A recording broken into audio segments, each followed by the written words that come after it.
Assembly Plenary Programme signed. This is the Northern Ireland Assembly Plenary Programme signed. This is the Northern Ireland Assembly Plenary Programme signed. This is the Northern Ireland Assembly Plenary Programme signed. This is the Northern Ireland Assembly Plenary Programme signed. This is the Northern Ireland Assembly Plenary Programme signed. This is the Northern Ireland Assembly Plenary Programme signed. This is the Northern Ireland Assembly Plenary Programme signed. This is the Northern Ireland Assembly Plenary Programme signed.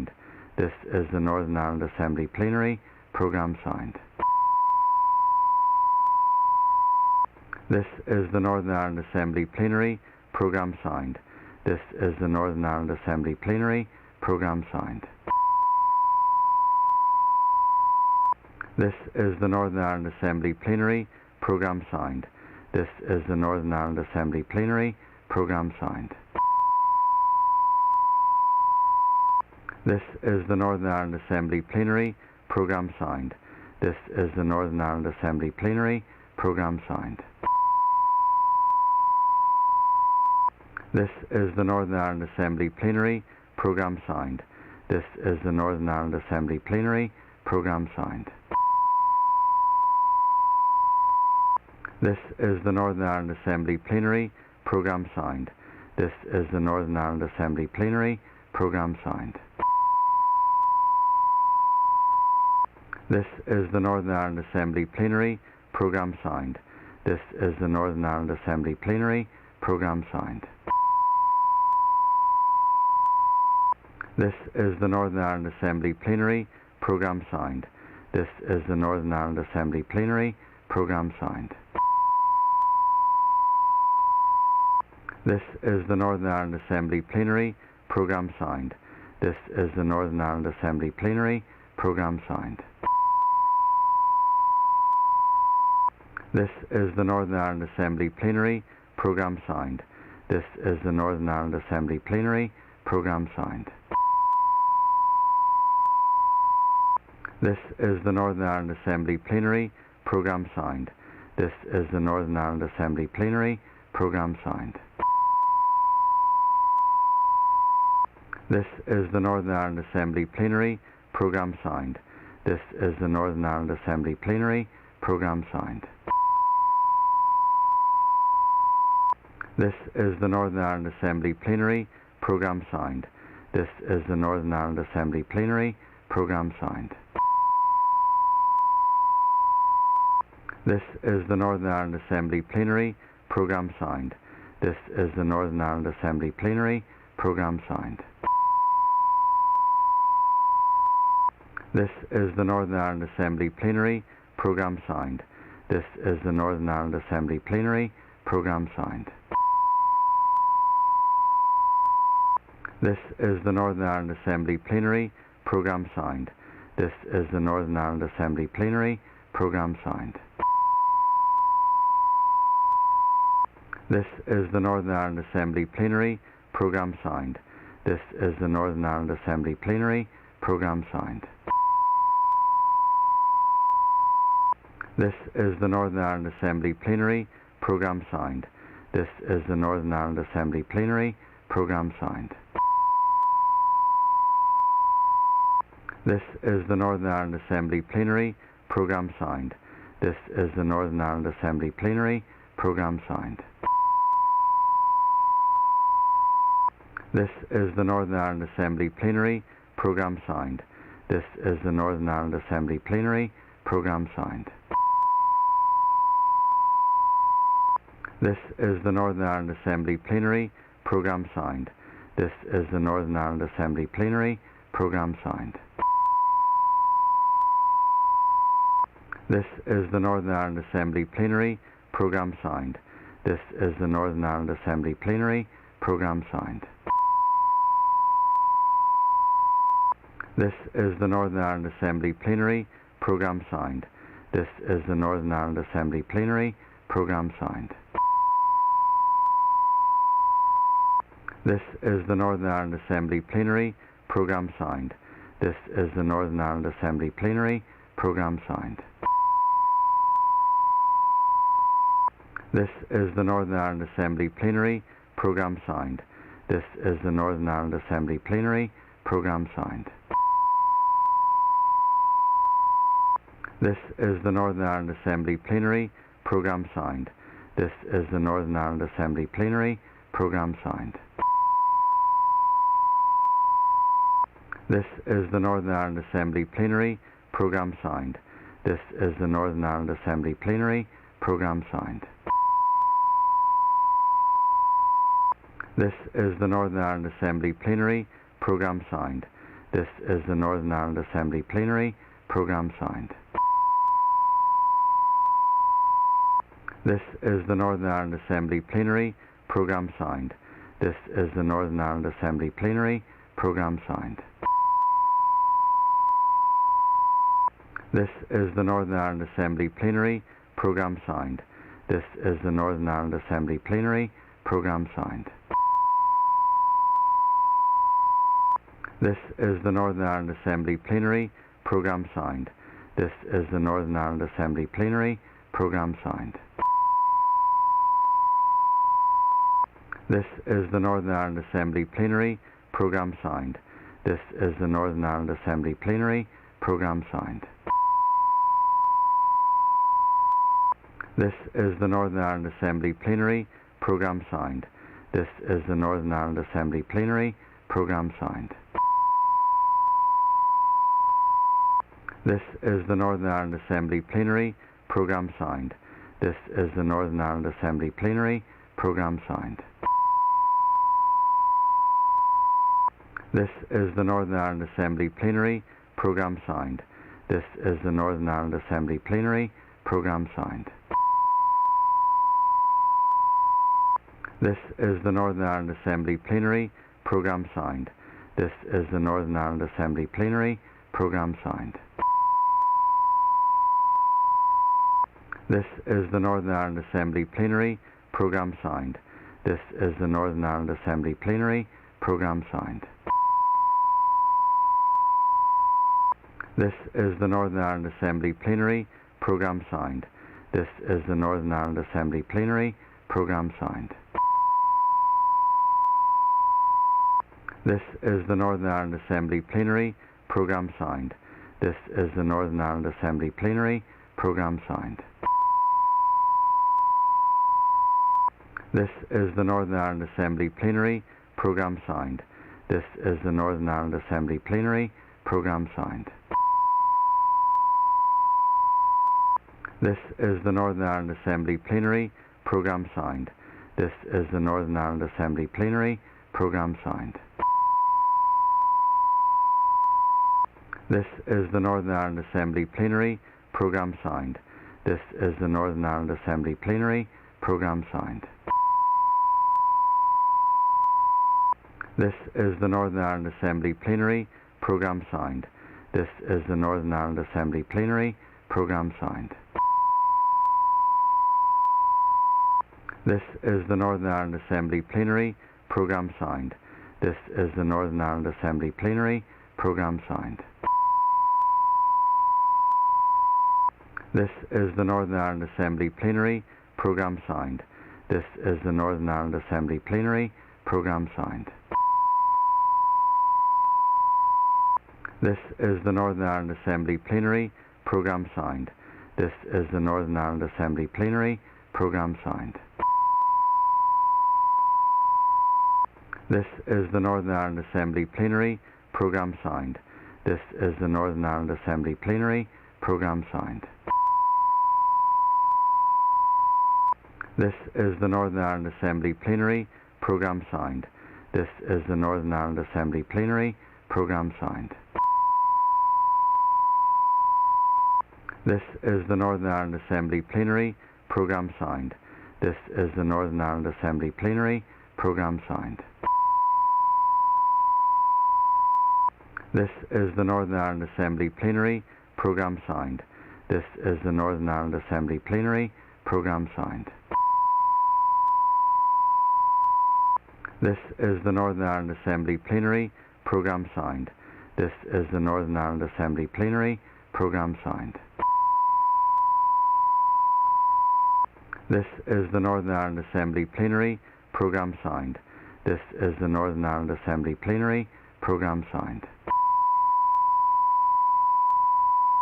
This is the Northern Ireland Assembly Plenary Programme signed. This is the Northern Ireland Assembly Plenary Programme signed.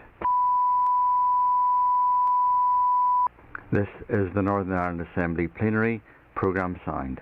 This is the Northern Ireland Assembly Plenary Programme signed. This is the Northern Ireland Assembly Plenary Programme signed. This is the Northern Ireland Assembly Plenary Programme signed.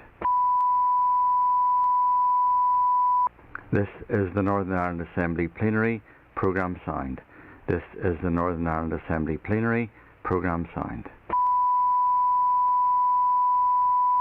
This is the Northern Ireland Assembly Plenary Programme signed. This is the Northern Ireland Assembly Plenary Programme signed. This is the Northern Ireland Assembly Plenary Programme signed. This is the Northern Ireland Assembly Plenary Programme signed.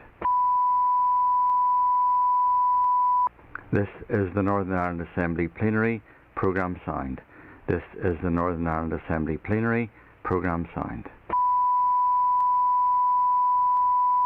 This is the Northern Ireland Assembly Plenary Programme signed. This is the Northern Ireland Assembly Plenary Programme signed. This is the Northern Ireland Assembly Plenary Programme signed. This is the Northern Ireland Assembly Plenary Programme signed. This is the Northern Ireland Assembly Plenary Programme signed. This is the Northern Ireland Assembly Plenary Programme signed. This is the Northern Ireland Assembly Plenary Programme signed. This is the Northern Ireland Assembly Plenary Programme signed. This is the Northern Ireland Assembly Plenary Programme signed. This is the Northern Ireland Assembly Plenary Programme signed. This is the Northern Ireland Assembly Plenary Programme signed. This is the Northern Ireland Assembly Plenary Programme signed. This is the Northern Ireland Assembly Plenary Programme signed. This is the Northern Ireland Assembly Plenary Programme signed.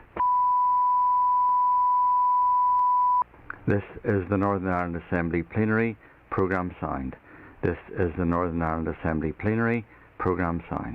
Plenary Programme signed. This is the Northern Ireland Assembly Plenary Programme signed. This is the Northern Ireland Assembly Plenary Programme signed. This is the Northern Ireland Assembly Plenary Programme signed. This is the Northern Ireland Assembly Plenary Programme signed. This is the Northern Ireland Assembly Plenary Programme signed. This is the Northern Ireland Assembly Plenary Programme signed. This is the Northern Ireland Assembly Plenary Programme signed. This is the Northern Ireland Assembly Plenary Programme signed. This is the Northern Ireland Assembly Plenary Programme signed. This is the Northern Ireland Assembly Plenary Programme signed. This is the Northern Ireland Assembly Plenary Programme signed. This is the Northern Ireland Assembly Plenary Programme signed. This is the Northern Ireland Assembly Plenary Programme signed. This is the Northern Ireland Assembly Plenary Programme signed. This is the Northern Ireland Assembly Plenary Programme signed. This is the Northern Ireland Assembly Plenary Programme signed. This is the Northern Ireland Assembly Plenary Programme signed. This is the Northern Ireland Assembly Plenary Programme signed. This is the Northern Ireland Assembly Plenary Programme signed. This is the Northern Ireland Assembly Plenary Programme Signed. This is the Northern Ireland Assembly Plenary Programme Signed. This is the Northern Ireland Assembly Plenary Programme Signed. This is the Northern Ireland Assembly Plenary Programme Signed. This is the Northern Ireland Assembly Plenary Programme Signed. This is the Northern Ireland Assembly Plenary Programme Signed. This is the Northern Ireland Assembly Plenary Programme Signed. This is the Northern Ireland Assembly Plenary Programme Signed. This is the Northern Ireland Assembly Plenary Programme Signed. This is the Northern Ireland Assembly Plenary Programme Signed. This is the Northern Ireland Assembly Plenary Programme Signed. This is the Northern Ireland Assembly Plenary Programme Signed. This is the Northern Ireland Assembly Plenary Programme Signed. This is the Northern Ireland Assembly Plenary Programme Signed. This is the Northern Ireland Assembly Plenary Programme Signed. This is the Northern Ireland Assembly Plenary Programme Signed. This is the Northern Ireland Assembly Plenary Programme Signed. This is the Northern Ireland Assembly Plenary Programme Signed. This is the Northern Ireland Assembly Plenary Programme Signed. This is the Northern Ireland Assembly Plenary Programme Signed. This is the Northern Ireland Assembly Plenary Programme Signed. This is the Northern Ireland Assembly Plenary Programme Signed. This is the Northern Ireland Assembly Plenary Programme Signed. This is the Northern Ireland Assembly Plenary Programme Signed. This is the Northern Ireland Assembly Plenary Programme Signed. This is the Northern Ireland Assembly Plenary Programme Signed. This is the Northern Ireland Assembly Plenary Programme Signed. This is the Northern Ireland Assembly Plenary Programme Signed.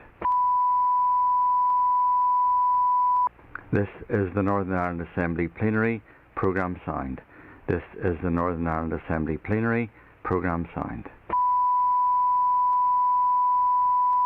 This is the Northern Ireland Assembly Plenary Programme Signed. This is the Northern Ireland Assembly Plenary Programme Signed. This is the Northern Ireland Assembly Plenary Programme Signed. This is the Northern Ireland Assembly Plenary Programme Signed.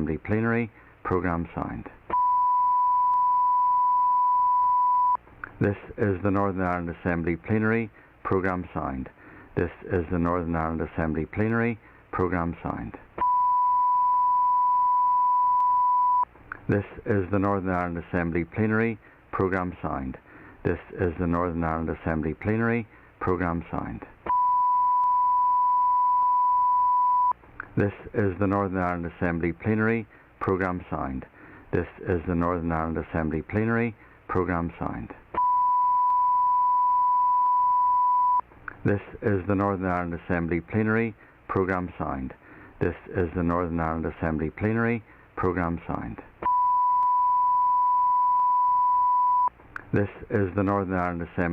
This is the Northern Ireland Assembly Plenary Programme Signed. This is the Northern Ireland Assembly Plenary Programme Signed. This is the Northern Ireland Assembly Plenary Programme Signed. This is the Northern Ireland Assembly Plenary Programme Signed. This is the Northern Ireland Assembly Plenary Programme Signed. This is the Northern Ireland Assembly Plenary Programme Signed. This is the Northern Ireland Assembly Plenary Programme Signed. This is the Northern Ireland Assembly Plenary Programme Signed. This is the Northern Ireland Assembly Plenary Programme Signed. This is the Northern Ireland Assembly Plenary Programme Signed. This is the Northern Ireland Assembly Plenary Programme Signed. This is the Northern Ireland Assembly Plenary Programme Signed. This is the Northern Ireland Assembly Plenary Programme Signed. This is the Northern Ireland Assembly Plenary Programme Signed. This is the Northern Ireland Assembly Plenary Programme Signed. This is the Northern Ireland Assembly Plenary Programme Signed. This is the Northern Ireland Assembly Plenary Programme Signed. This is the Northern Ireland Assembly Plenary Programme Signed. This is the Northern Ireland Assembly Plenary Programme Signed. This is the Northern Ireland Assembly Plenary Programme Signed. This is the Northern Ireland Assembly Plenary Programme Signed. This is the Northern Ireland Assembly Plenary Programme Signed. This is the Northern Ireland Assembly Plenary Programme Signed. This is the Northern Ireland Assembly Plenary Programme Signed. This is the Northern Ireland Assembly Plenary Programme Signed. This is the Northern Ireland Assembly Plenary Programme Signed. This is the Northern Ireland Assembly Plenary Programme Signed. This is the Northern Ireland Assembly Plenary Programme Signed. This is the Northern Ireland Assembly Plenary Programme Signed. This is the Northern Ireland Assembly Plenary Programme Signed. This is the Northern Ireland Assembly Plenary Programme Signed. This is the Northern Ireland Assembly Plenary Programme Signed. This is the Northern Ireland Assembly Plenary Programme Signed. This is the Northern Ireland Assembly Plenary Programme Signed. This is the Northern Ireland Assembly Plenary Programme Signed. This is the Northern Ireland Assembly Plenary Programme Signed. This is the Northern Ireland Assembly Plenary Programme Signed. This is the Northern Ireland Assembly Plenary Programme Signed. This is the Northern Ireland Assembly Plenary Programme Signed. This is the Northern Ireland Assembly Plenary Programme Signed. This is the Northern Ireland Assembly Plenary Programme Signed. This is the Northern Ireland Assembly Plenary Programme Signed. This is the Northern Ireland Assembly Plenary Programme Signed. This is the Northern Ireland Assembly Plenary Programme Signed. This is the Northern Ireland Assembly Plenary Programme Signed. This is the Northern Ireland Assembly Plenary Programme Signed. This is the Northern Ireland Assembly Plenary Programme Signed. This is the Northern Ireland Assembly Plenary Programme Signed. This is the Northern Ireland Assembly Plenary Programme Signed. This is the Northern Ireland Assembly Plenary Programme Signed. This is the Northern Ireland Assembly Plenary Programme Signed. This is the Northern Ireland Assembly Plenary Programme Signed. This is the Northern Ireland Assembly Plenary Programme Signed. This is the Northern Ireland Assembly Plenary Programme Signed. This is the Northern Ireland Assembly Plenary Programme Signed. This is the Northern Ireland Assembly Plenary Programme Signed. This is the Northern Ireland Assembly Plenary Programme Signed. This is the Northern Ireland Assembly Plenary Programme Signed. This is the Northern Ireland Assembly Plenary Programme Signed. This is the Northern Ireland Assembly Plenary Programme Signed. This is the Northern Ireland Assembly Plenary Programme Signed. This is the Northern Ireland Assembly Plenary Programme Signed.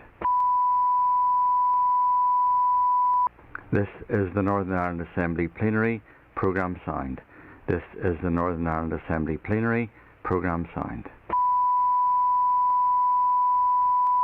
This is the Northern Ireland Assembly Plenary Programme Signed. This is the Northern Ireland Assembly Plenary Programme Signed. This is the Northern Ireland Assembly Plenary Programme signed. This is the Northern Ireland Assembly Plenary Programme signed.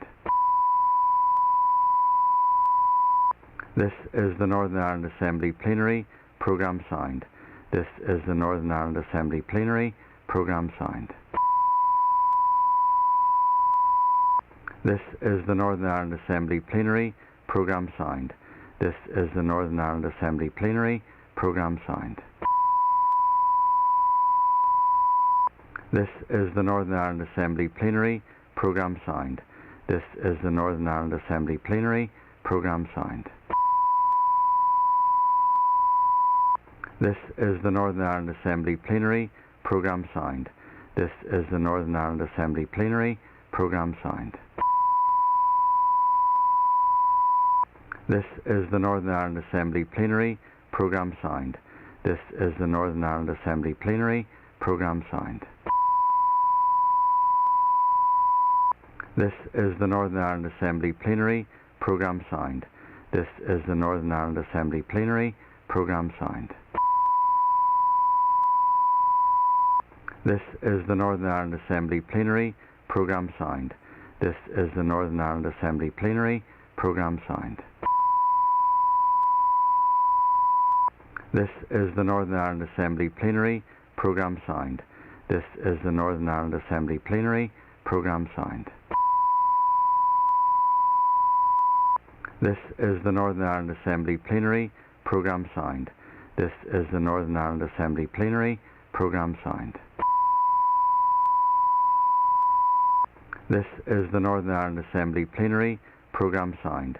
This is the Northern Ireland Assembly Plenary Programme signed. This is the Northern Ireland Assembly Plenary Programme signed. This is the Northern Ireland Assembly Plenary Programme signed. This is the Northern Ireland Assembly Plenary Programme signed. This is the Northern Ireland Assembly Plenary Programme signed. This is the Northern Ireland Assembly Plenary Programme signed. This is the Northern Ireland Assembly Plenary Programme signed. This is the Northern Ireland Assembly Plenary Programme signed. This is the Northern Ireland Assembly Plenary Programme signed. This is the Northern Ireland Assembly Plenary Programme signed. This is the Northern Ireland Assembly Plenary Programme signed. This is the Northern Ireland Assembly Plenary Programme signed.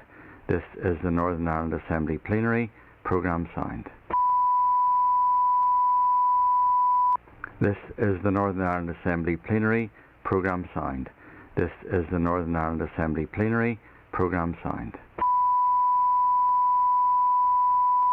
This is the Northern Ireland Assembly Plenary Programme signed. This is the Northern Ireland Assembly Plenary Programme signed. This is the Northern Ireland Assembly Plenary Programme signed. This is the Northern Ireland Assembly Plenary Programme signed. This is the Northern Ireland Assembly Plenary Programme signed. This is the Northern Ireland Assembly Plenary Programme signed. This is the Northern Ireland Assembly Plenary Programme signed. This is the Northern Ireland Assembly Plenary Programme signed. This is the Northern Ireland Assembly Plenary Programme signed. This is the Northern Ireland Assembly Plenary Programme signed. This is the Northern Ireland Assembly Plenary Programme signed. This is the Northern Ireland Assembly Plenary Programme signed. This is the Northern Ireland Assembly Plenary Programme signed. This is the Northern Ireland Assembly Plenary Programme signed. This is the Northern Ireland Assembly Plenary Programme signed. This is the Northern Ireland Assembly Plenary Programme signed.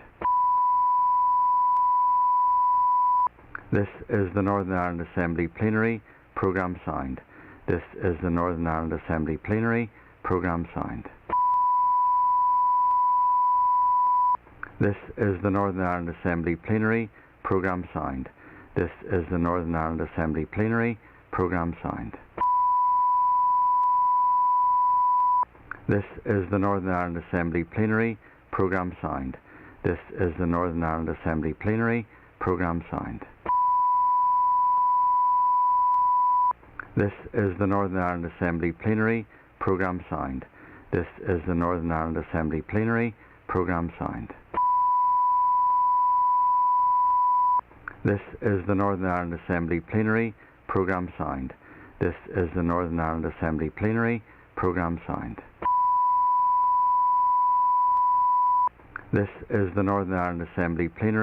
Programme Sound. This is the Northern Ireland Assembly Plenary Programme Sound. This is the Northern Ireland Assembly Plenary Programme Sound. This is the Northern Ireland Assembly Plenary Programme Sound.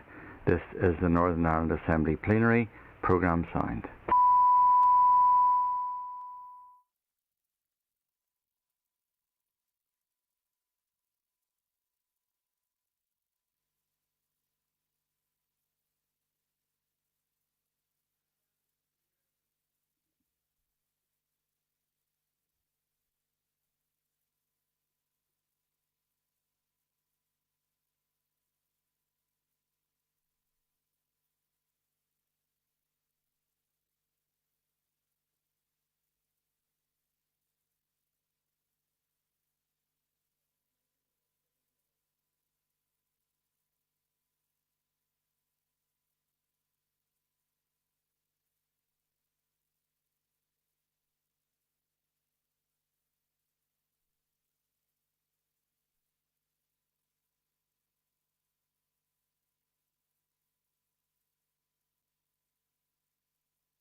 Please be seated.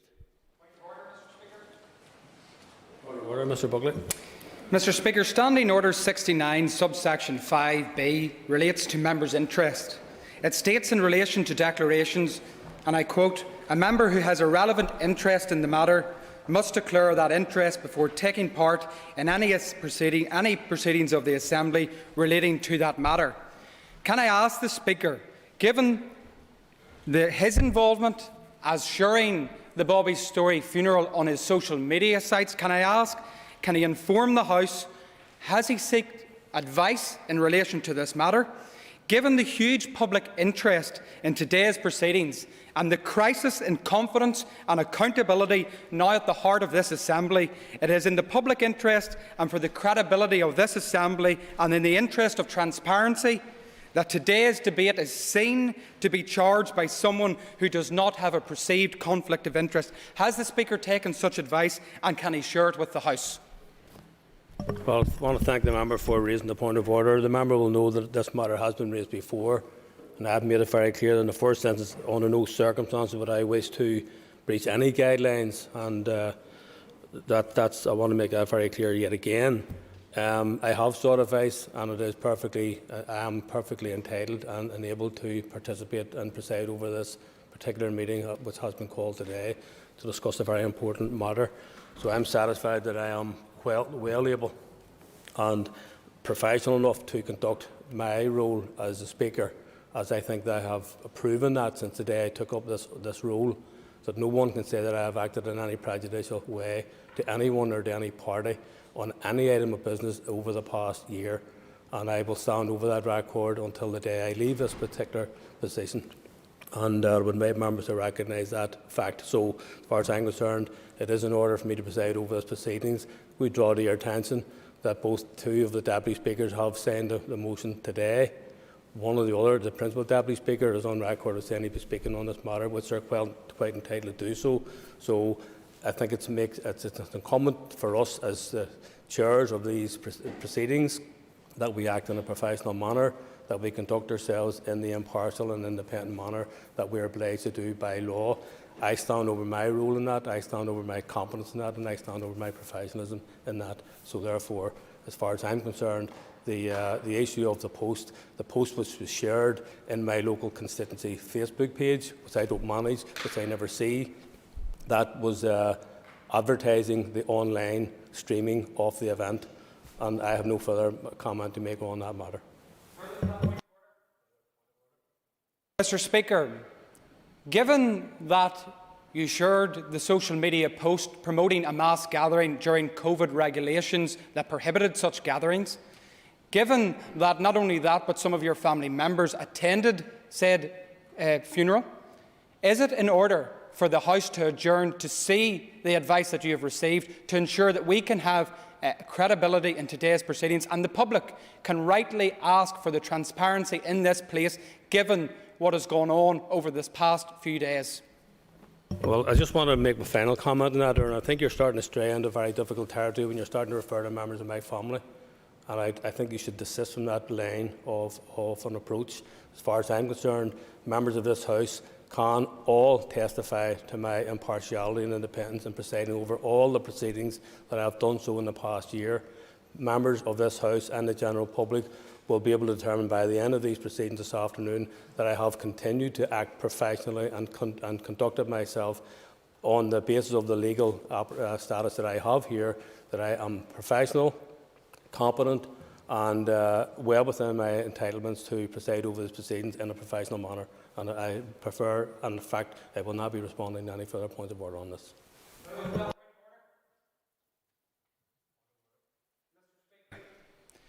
The credibility of these institutions are at stake.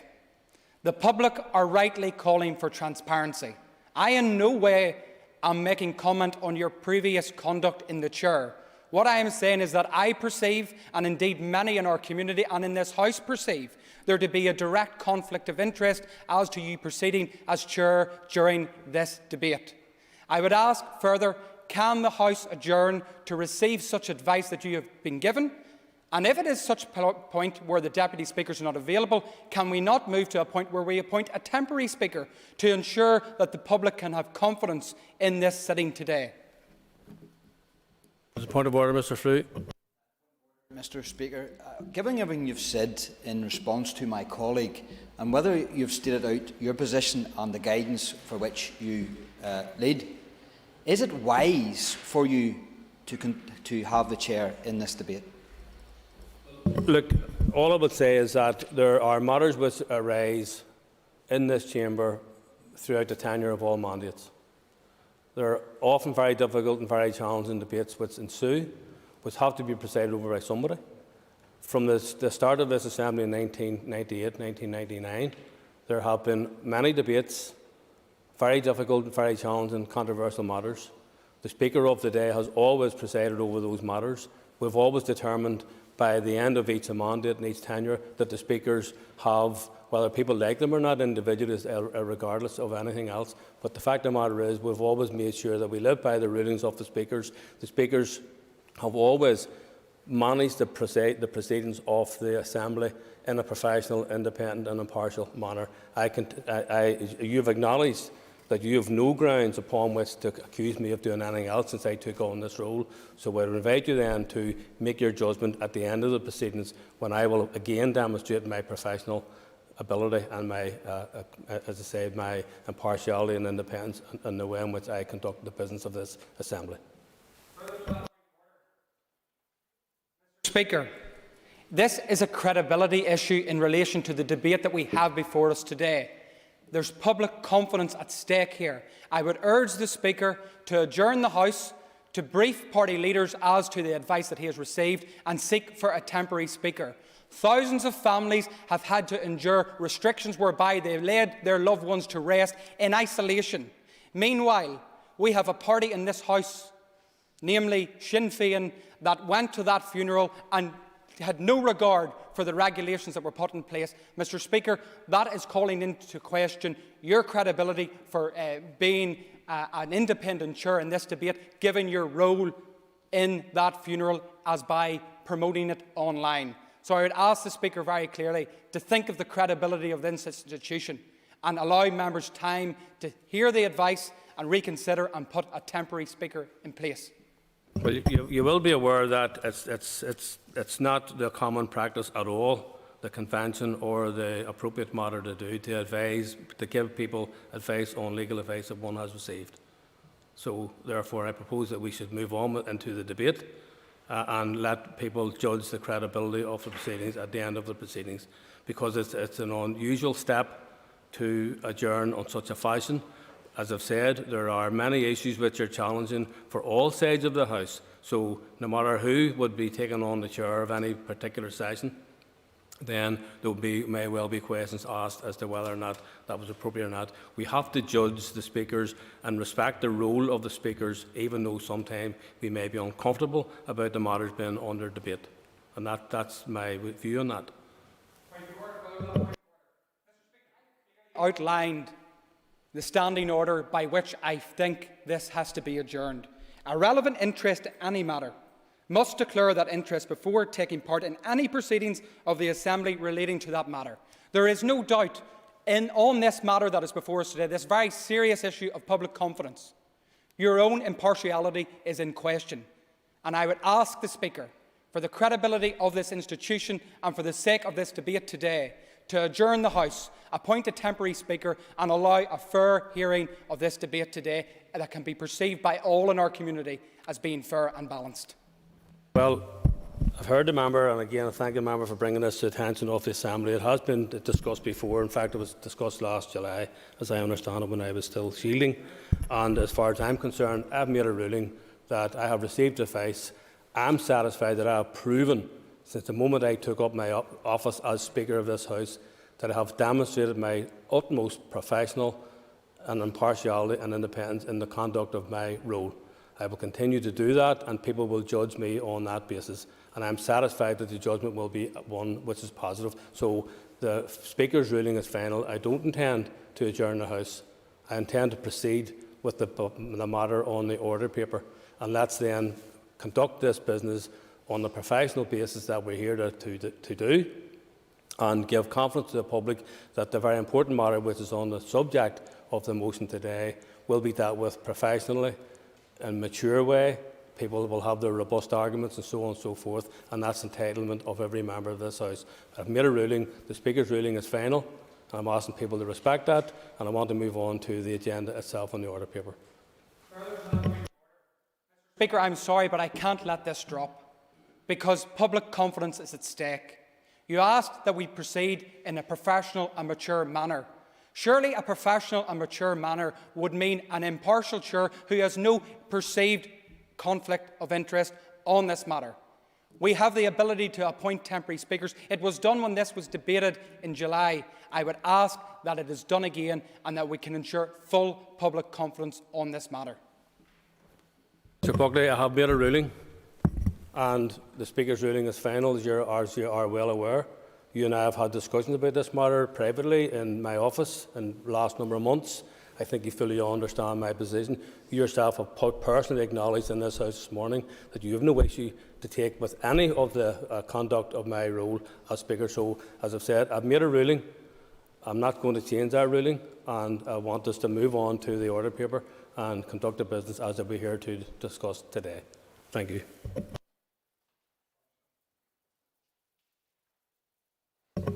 Members, I wish to inform the Assembly that the Budget Bill has received royal assent.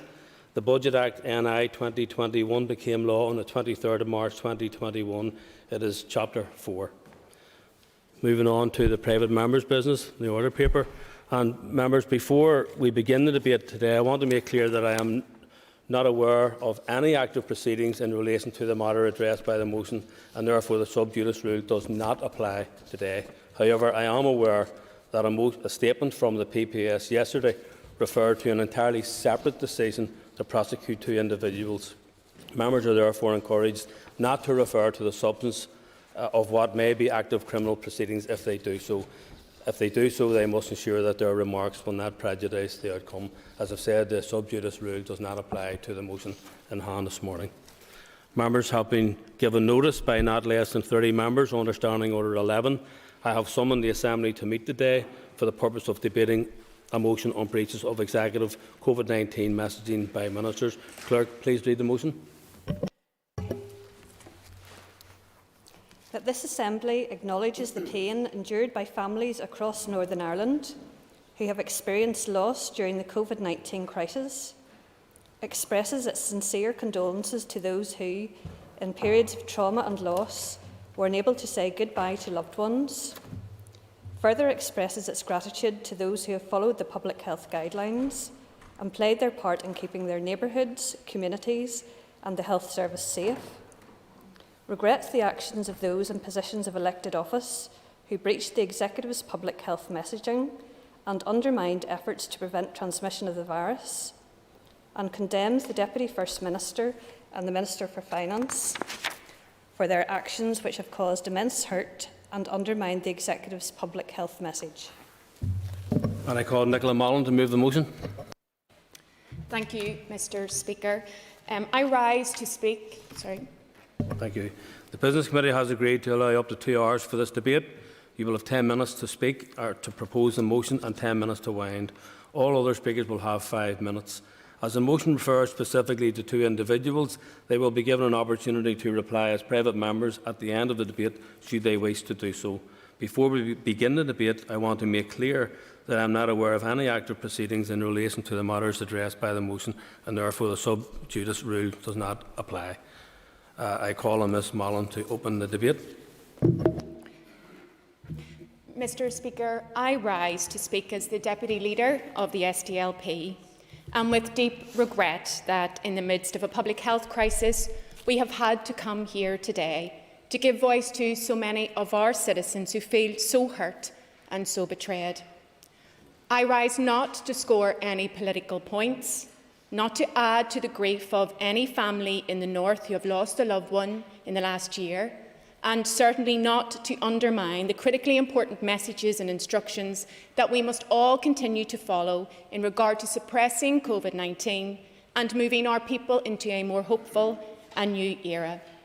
I do as a political leader who genuinely believes that we are, in fact, all in this together, and that all those in power must be held to account for their actions. That belief that we must all adhere to the regulations, the guidelines, look out for and support each other, that has been my approach and the approach of the Social Democratic and Labour Party to dealing with the pandemic. In the Executive, here in the Assembly, in our communities, in our sports clubs, at our school gates and on the ground, and we will not deviate from that. In the Executive, in this Assembly, we have asked our citizens to make huge sacrifices.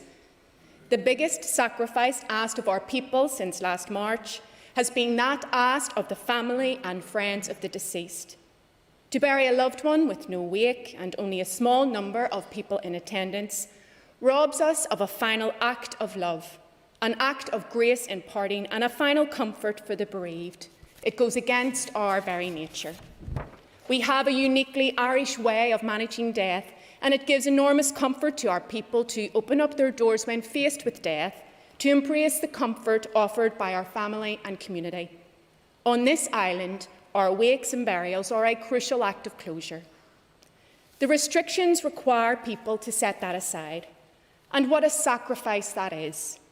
And our people said, almost unanimously, if that's what must be done, we will do it. Most of us will know someone, directly or indirectly, who has buried a loved one during the pandemic, perhaps stood on the roadside as a cortege has driven past, or watched a funeral service on Zoom. It doesn't even amount to a substitute for the true way these things should be done. So when the leadership of Sinn Féin and 22 of that party's elected representatives decided to attend a funeral and a graveside rally last June, it was a knowing act. It wasn't surrounded in ambiguity. There wasn't a slight question mark over whether public health advice, guidelines and legislation were broken. Please don't let us hear that today. It is an insult to the bereaved across Northern Ireland, across our island. It is an insult to all those who have followed and adhered to the rules over the past 12 months. It was a proactive decision they chose to make. They made the choice. They knew the consequences for public health would be severe, even fatal, but they still made that choice. They knew that hundreds of other families had acted within the law, the guidelines and the public health advice.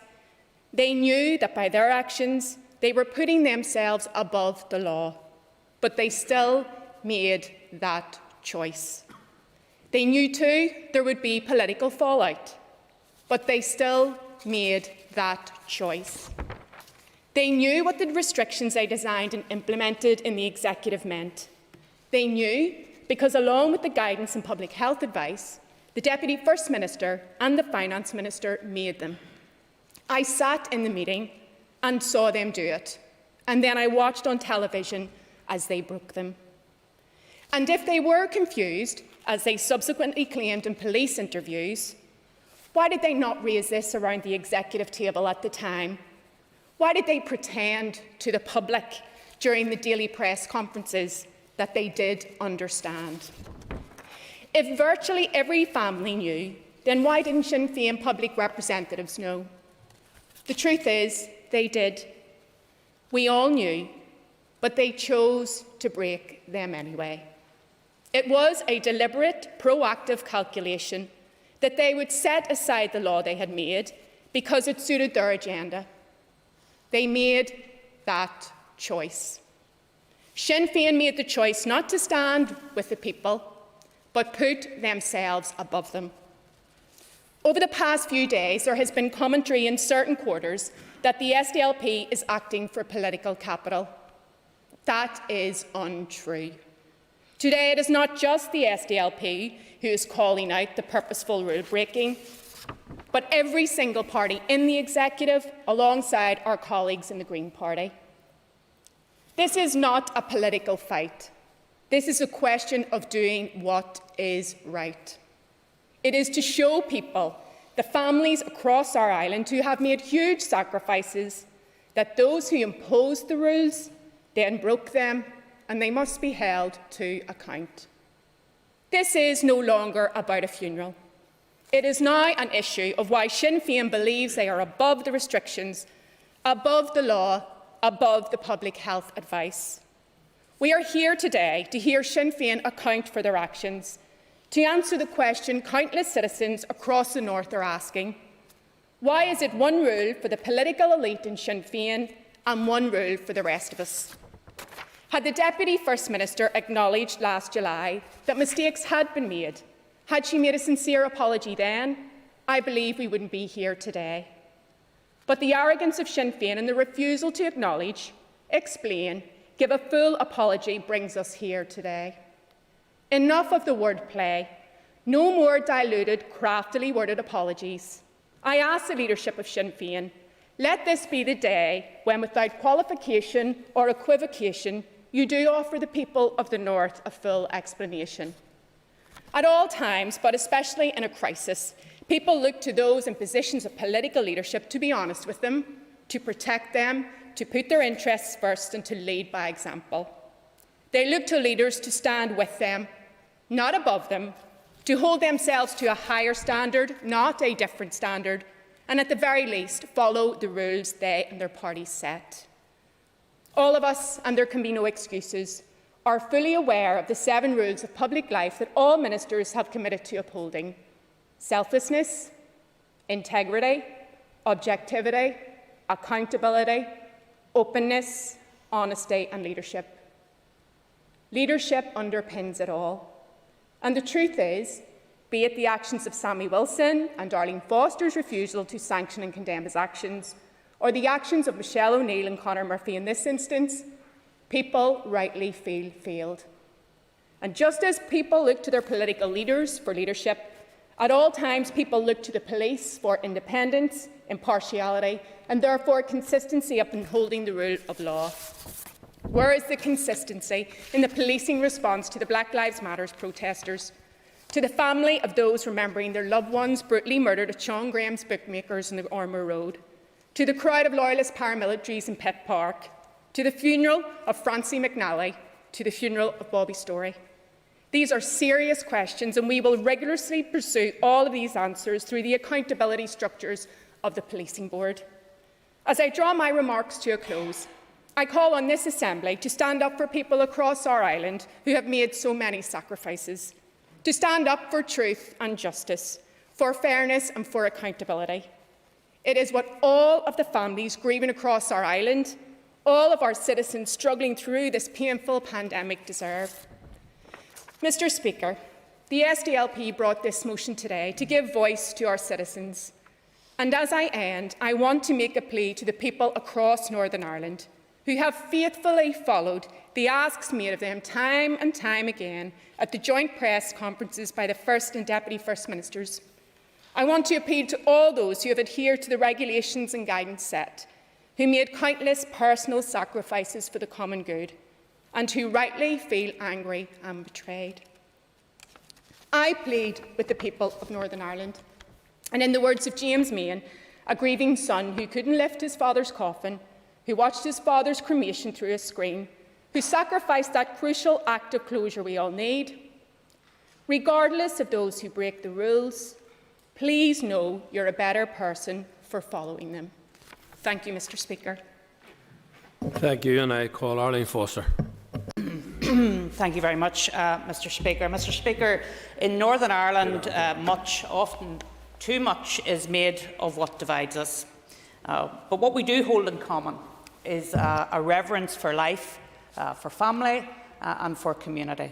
And that's demonstrated by how we remember people in death, displayed in the support for those who grieve, whether it's at the wake, the funeral or the time afterwards.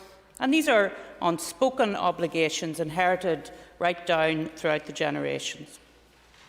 All of us who made the decisions and set the rules knew that the regulations on wakes and funerals would be the limits on life that would cut the deepest, that would ask the most of those at their lowest moment and frustrate the most basic human response to console the grieving.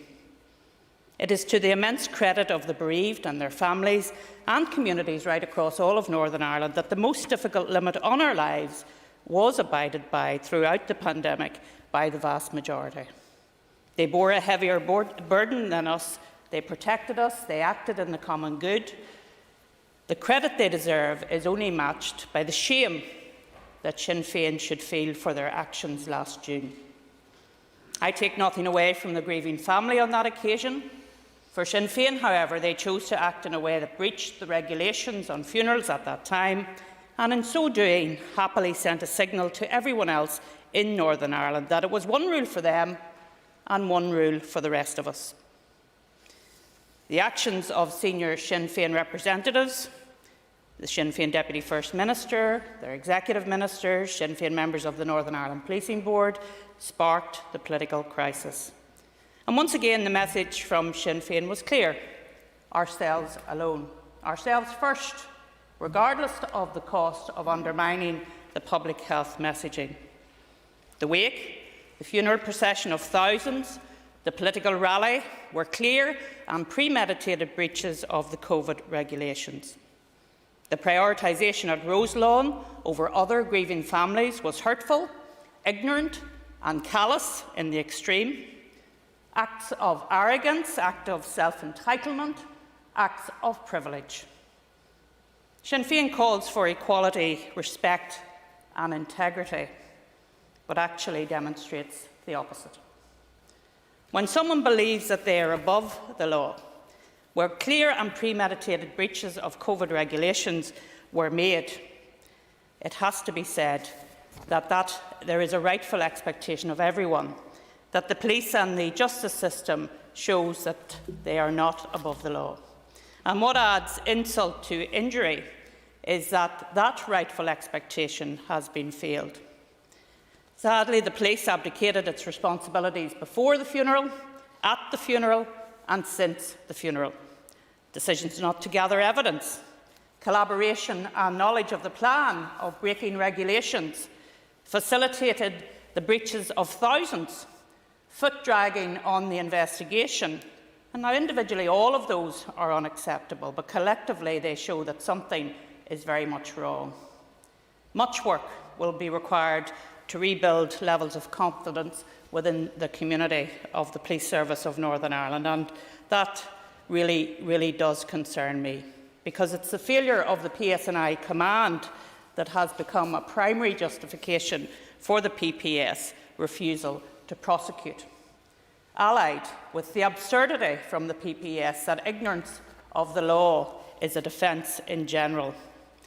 The Northern Ireland public were not confused about the law, and yet we are asked to believe that those who enacted the laws were confused. Will the member give way? Yes, I will give way. Can I ask the member, the First Minister, if she was at any point confused by the regulations, and if it's credible for people to say that they were confused by the regulations whenever they were involved in the drafting and passing of that legislation? The member has an additional minute. Well, I wasn't confused about the regulations. We had many discussions on policy. We took advice from our Chief Medical Officer, from our Chief Scientific Advisor, and let me say there are many funerals I should have been at, but I wasn't at. I wasn't at. Many will say that Sinn Féin has no sense of shame. That may very well be true, but cannot be the way forward. Today, it is important that we start the journey forward with a common rejection of the idea that there are different rules and laws for different groups of people. For our part, we hold strong to the cherished ideal that all citizens are equal under the law and equally subject to the law. If we are to build a better society for all, it must be fair for all. We must unite around this principle if we are to do what is right. No exceptions, no special favours for Sinn Féin or anyone else. And while the Deputy First Minister and the Finance Minister and their colleagues have tried to justify their behaviour and excuse their elitist attitudes to everything that has happened, we cannot tread that path. So today, in closing, Mr. Speaker, I, my party, stand with those families who sacrifice so much, so very, very much, for the common good of Northern Ireland.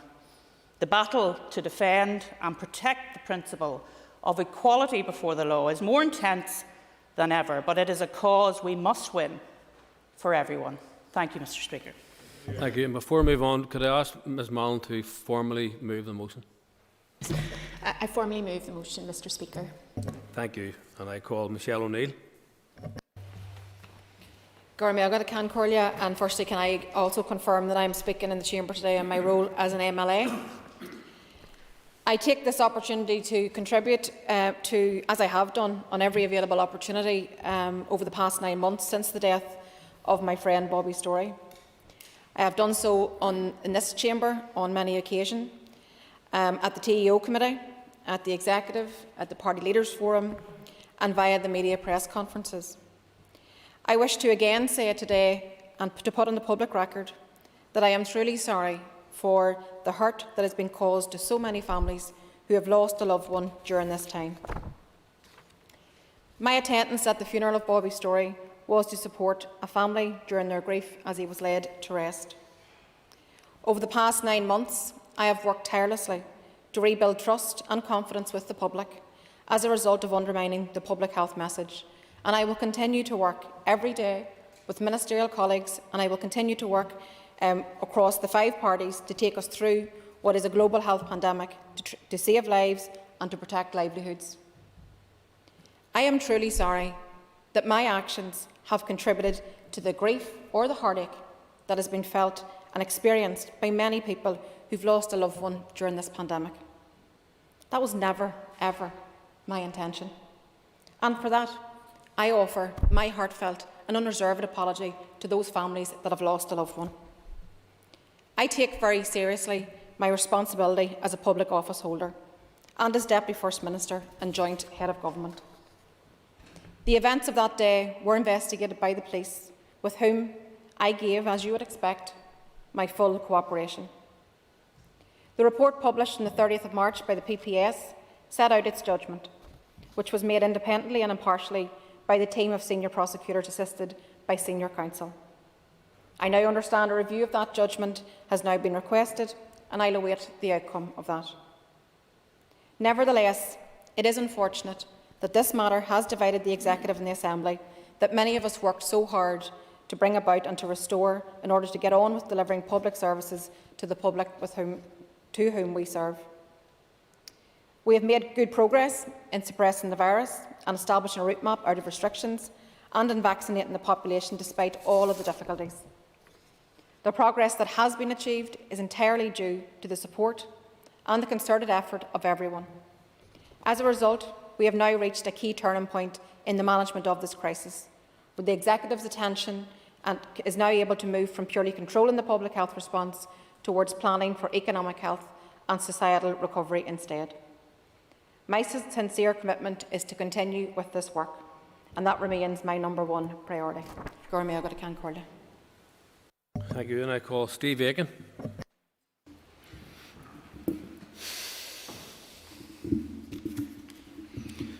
Mr Speaker, the events surrounding the funeral of Bobby Story, with the mass breaching of the COVID rules and regulations by members of Sinn Féin, including the Deputy First Minister, the Finance Minister, MLAs, TDs and other elected representatives, has now undermined the rather limited faith the people of Northern Ireland have in the integrity of our government, the rule of law and indeed in the very process of democracy itself.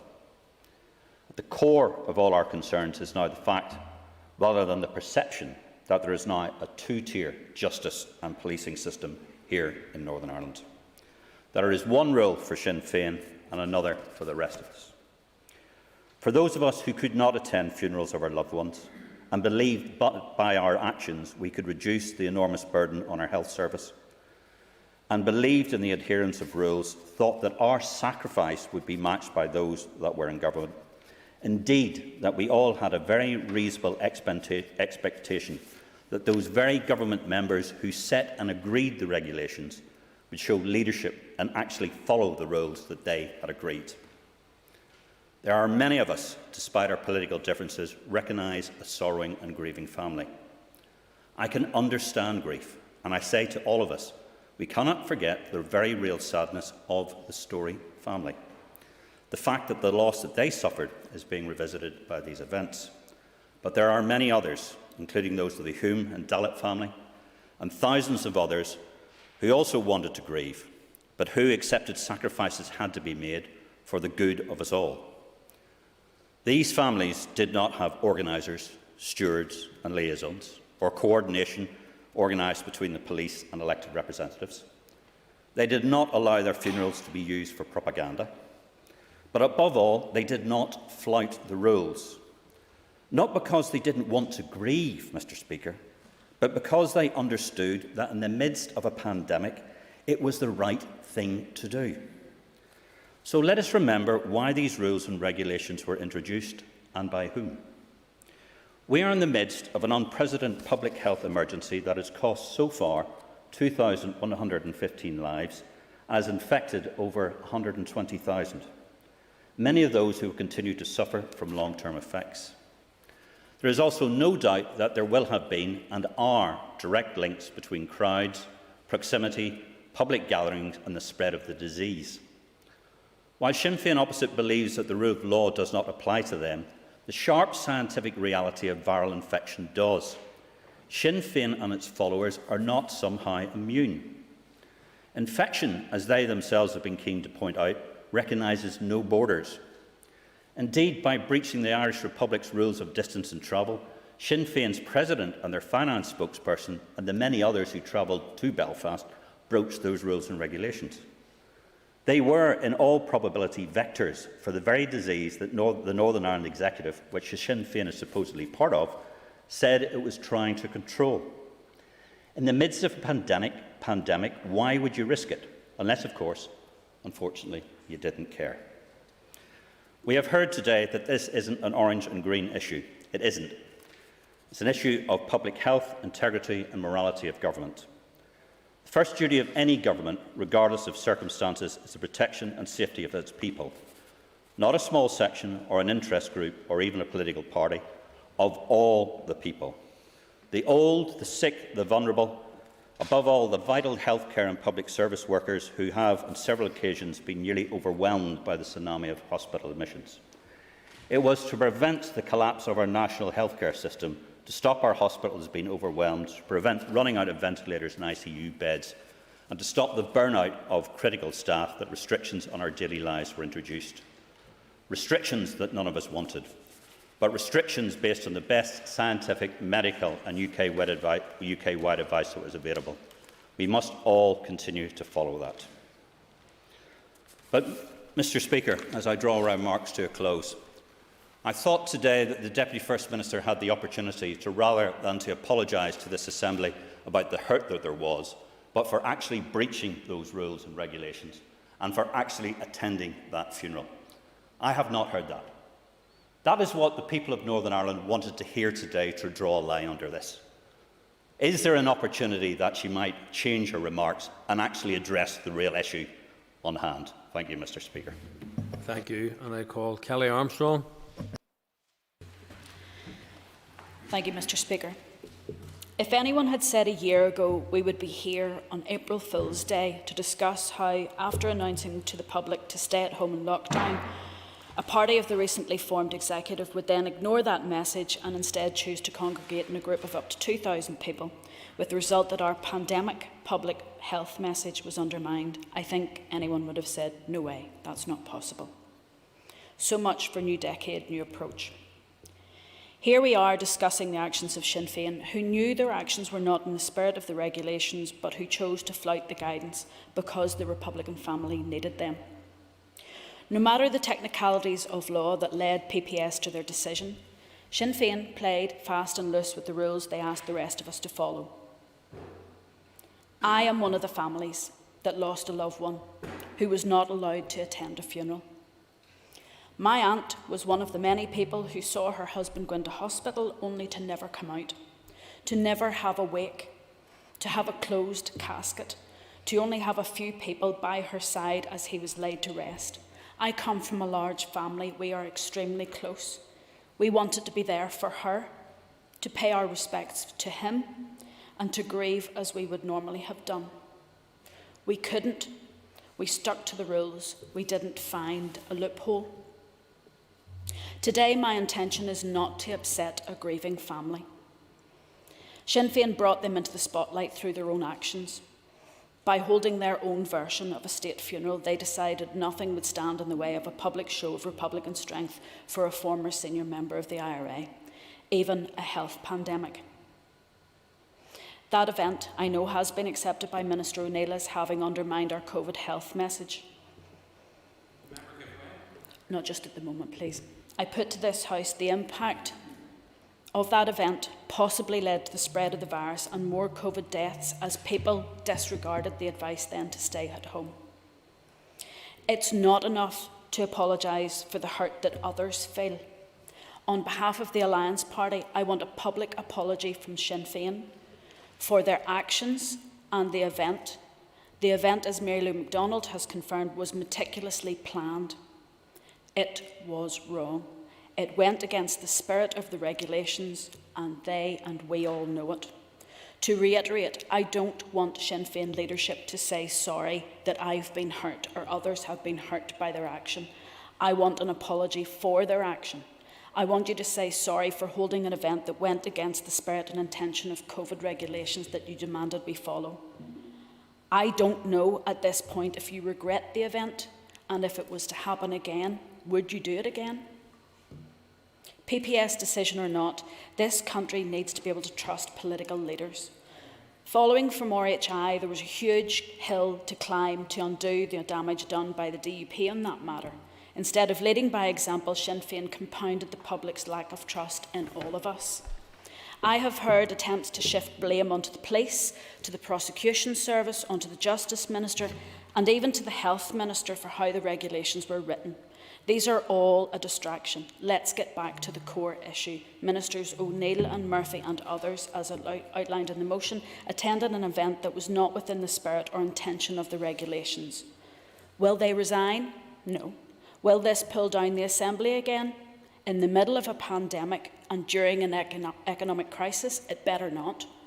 I think I speak for the majority of people outside this House when I say, let's get back to work and stop undermining the very hard work our community is completing and what we're all trying to achieve. I say to both named ministers, instead of talking about being sorry, be sorry. Understand the pain caused to my aunt, to my family, and to the many families who are angry at all of us and at themselves as they ask, why did we stick to the rules? Why didn't we just have a wake and go to our funeral? That horrible, guilt-ridden feeling of not being able to honour our loved ones lingers on. I know. It has been reawakened again with the PPS announcement. It hasn't gone away. We are very close to Easter, another time when families want to be together. An apology would go a long way to help to encourage those who are struggling to stick to the rules over Easter. To know they're doing the right thing by staying at home and not getting together. The message this government needs to share is that we're still in lockdown and regulations matter as they save lives. If leadership fails, the consequence will be another spike in numbers after Easter, and we all know what that means, more lockdown. Member draw remarks to a close, please. Let me be honest, I'm sick of lockdowns. My family is sick of lockdowns. Our whole community is sick of lockdowns, but we stay in lockdown to protect our loved ones, to protect the community, and to protect our health service. Thank you. Thank you, and I call Paul Given. Mr. Speaker, respect, equality and integrity, Sinn Féin's mantra for many years. Michelle O'Neill, what we are seeking is respect and equality for all the people and integrity in the political institutions. That is what Martin McGuinness stands for. That is what Sinn Féin stands for. That is what I stand for. Michelle O'Neill.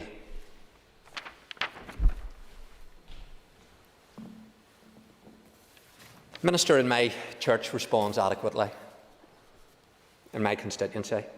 He emailed me last night. He says, as a result of the decision to not prosecute those who attended the Story funeral, I am at a loss as a clergyman. Hypocrisy. One rule for them, one for everybody else. Injustice. Equality. Just some of the words that I could pen. Goes on to say how he has buried 53 parishioners in his own parish in Lisburn. And all 53 knew the rules, worked with the church, worked with the undertakers, and he says there is much hurt. What I say will have no impact on Sinn Féin, but listen to the hurt from people like that clergyman, from people across Northern Ireland, thousands of people who buried their loved ones over the past year, but special status for this one individual. Not just one individual, a terrorist, but special status for one individual. Where was the respect for the rule of law, broken by the very lawmakers? Where was the equality? Thousands buried. But was Mr. Story treated equally? No. Special status given to that one funeral.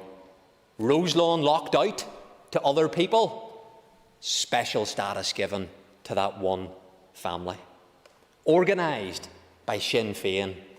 Meticulously planned, in the words of the Sinn Féin president, with the PSNI. Meticulously planned. I'll give way. I thank the member for giving way. Would the member agree with me that seemingly in the Republican worldview, collusion with the PSNI is perfectly acceptable in certain circumstances? And I'll get to that point, and I agree with the member. Integrity. Where's the integrity for the Nolan principles of public life? Where's the integrity for the ministerial code that the Deputy First Minister, that the Finance Minister are pledged to? Where's the setting of an example, leading the community, abandoned when it comes to the special status of a terrorist that needed to be buried? We've heard from the Deputy First Minister more shallow, hollow, meaningless words, unrepentant about organising a funeral, unrepentant about attending the funeral, but sorry that other people in Northern Ireland felt hurt by that attendance. When are we going to hear we were wrong as a political party? I was wrong as the Deputy First Minister to have attended that funeral. But no, the record still remains. The Deputy First Minister will never say sorry for attending the funeral of a friend. What about my friend that died during the past year? I didn't go to that funeral. Should I have went to that funeral? Is my friend not more important than your friend? Many of us didn't go to funerals because of the regulations that this executive has brought in. But this speaks to the behavioural attitude that goes to the core of Sinn Féin, that of supremacy. Not just supremacy over unionism, it's within their own community as well. They are supreme. One rule for us, one rule for others. We see their behaviour in disrespecting when it comes to centenary celebrations, comments about the Prince of Wales, referred to as POW, and so it goes on. New decade, new approach, new spirit of cooperation. No evidence of it, none whatsoever. Consequences flow from the behaviour of Sinn Féin. This is just one example. The Finance Minister fires out a statement last night. Again, the behaviour of those that believe they're supreme and people do as they're told rather than seeking consensus when it came to a budget. The supremacist attitude that exists within Sinn Féin is infecting our political institutions, it infects our society, and it has infected the police service, who were collaborators, who facilitated this, who were signing off on plans. They didn't engage, they didn't inform, and they certainly didn't enforce.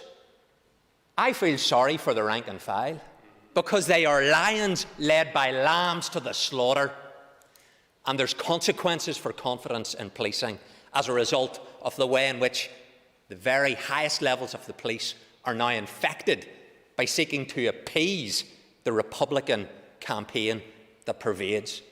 And that has to change, and that's why we're right to seek change. So there hasn't been a change, Mr. Speaker, in Sinn Féin's approach. There hasn't been an apology that stacks up. But Sinn Féin will need to learn very quickly. If you want to share power, if you want to build a society, you'll have to change your attitude, because you're causing huge damage to not just Northern Ireland, but these political institutions. Thank you, and I call Christopher Stalford.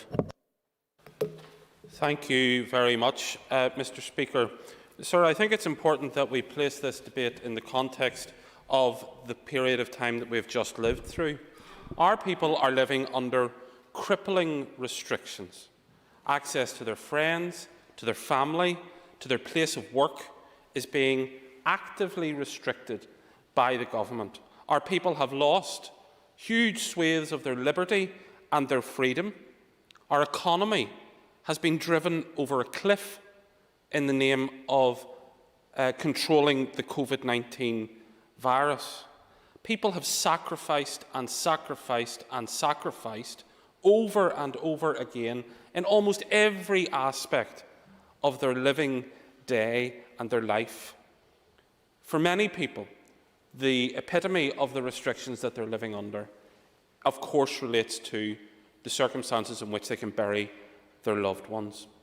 I recall in June, when this issue first presenting to the Deputy First Minister at the Executive Office Committee the example of a constituent of mine from the Beaver Estate who had to bury her mother. And she was devastated at the behaviour of the Deputy First Minister, who up to that point, She had said she admired the approach and the collaboration that was taking place between the First Minister and the Deputy First Minister in trying to get COVID under control. We now know that the credibility of the government messaging was shot by the actions of the Deputy First Minister. And we also know what we saw with our own eyes. There were thousands of people in attendance at this funeral. It was widely advertised on social media. A PA system was set up in a cemetery in order to hold a political rally. There were hundreds of people at the wake house. And now we know that that was facilitated by the PSNI. Collusion with the state is clearly acceptable in certain circumstances. I find it outrageous that the Police Service of Northern Ireland should have acted in such a way. And like my colleague, I agree with him in expressing sympathy and support for the lower-ranking officers who are being extremely badly led. And I repeat the call of the First Minister that the Chief Constable of the PSNI should do the honourable thing and resign from his post. The conduct of Sinn Féin in relation to this matter is a slap in the face to everyone else who sacrificed so much during this period. And again, we heard on the floor of this chamber a classic politician's apology. I'm sorry if you were hurt. That's not the same thing as I'm sorry. I'm sorry if my actions offended you. That's not the same thing as I'm sorry. In fact, it puts the onus on the person who was hurt.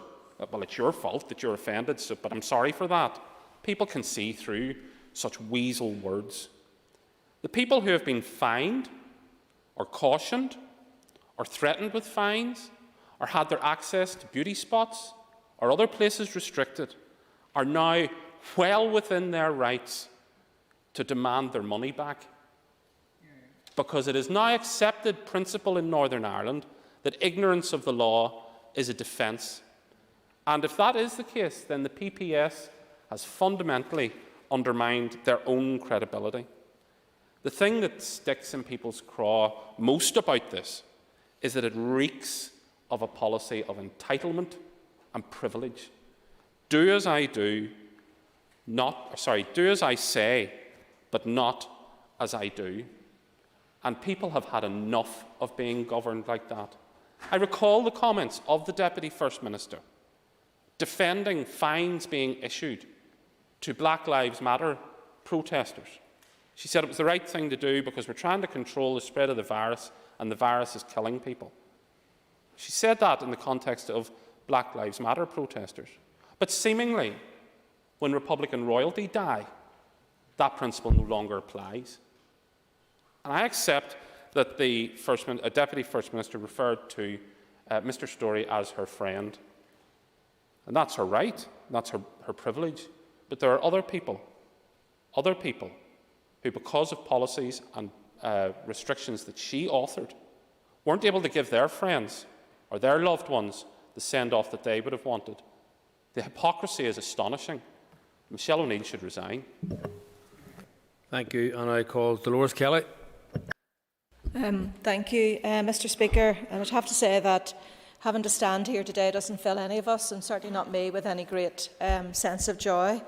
And today we have to remember that there are people burying their loved ones under the COVID restrictions who won't get the send-off that they deserve nor the comfort that the family needs. We as a party had to bury colleagues of our own and adhere to the determinations and the restrictions. We had no confusion about them. It was stay at home. You know, it was about the numbers attending. We buried someone who won the Nobel Peace Prize.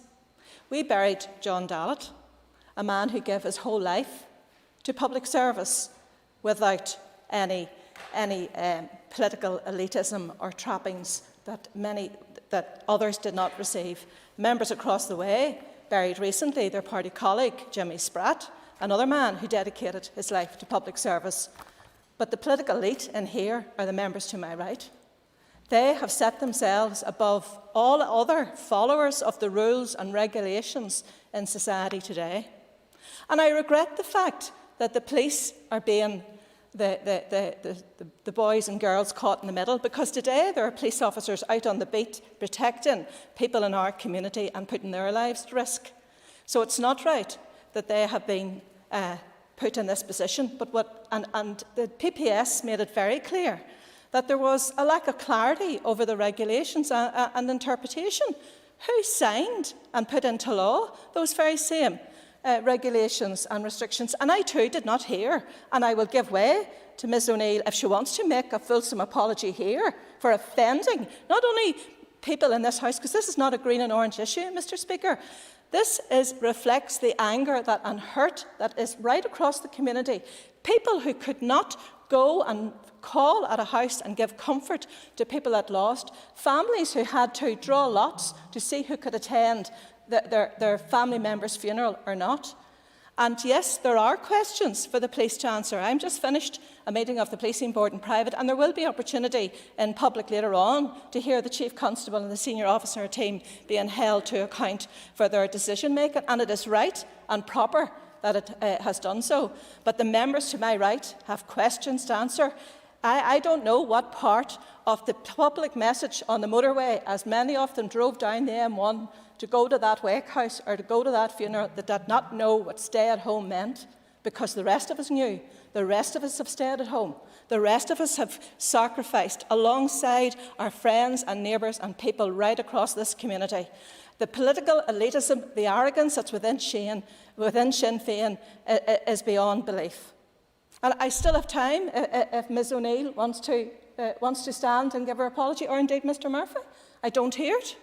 I don't hear it. The sound is deafening.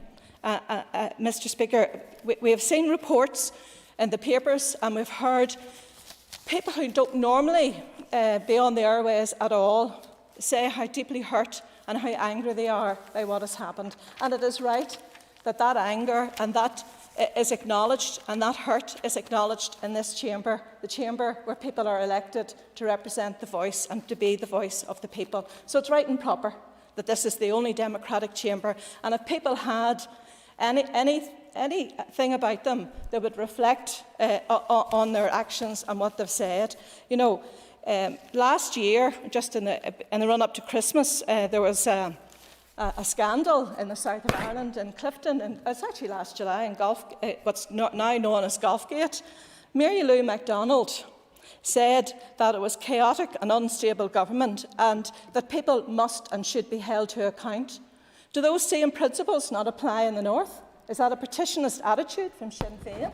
Or do those principles apply only to every other party on the island of Ireland, but not to them? That's a question I would hope that some of them might address. She talked about one of the representatives, Phil Hogan, that he should resign, that it was very clear he had lost the confidence of government. Well, I'm telling Sinn Féin today, you've lost the confidence of members in this House because of your failure to take responsibility, failure to set the same standards for yourselves as you do for others, and I hope that you reflect on what damage you have done to not only the confidence and the hurt that you have caused to the people across Northern Ireland, but the way in which you have dragged policing into this debate by your actions. Thank you, Mr Speaker. Thank you, and I call Mike Nesbitt. Thank you, Mr Speaker. I rise as a member of the Assembly, obviously, but also declare membership of the Policing Board of Northern Ireland, but also acknowledge early in the pandemic I transgressed the regulations. A matter of continuing regret. I have no difficulty repeating my apology to this House and to the broader population. It was a wrong action.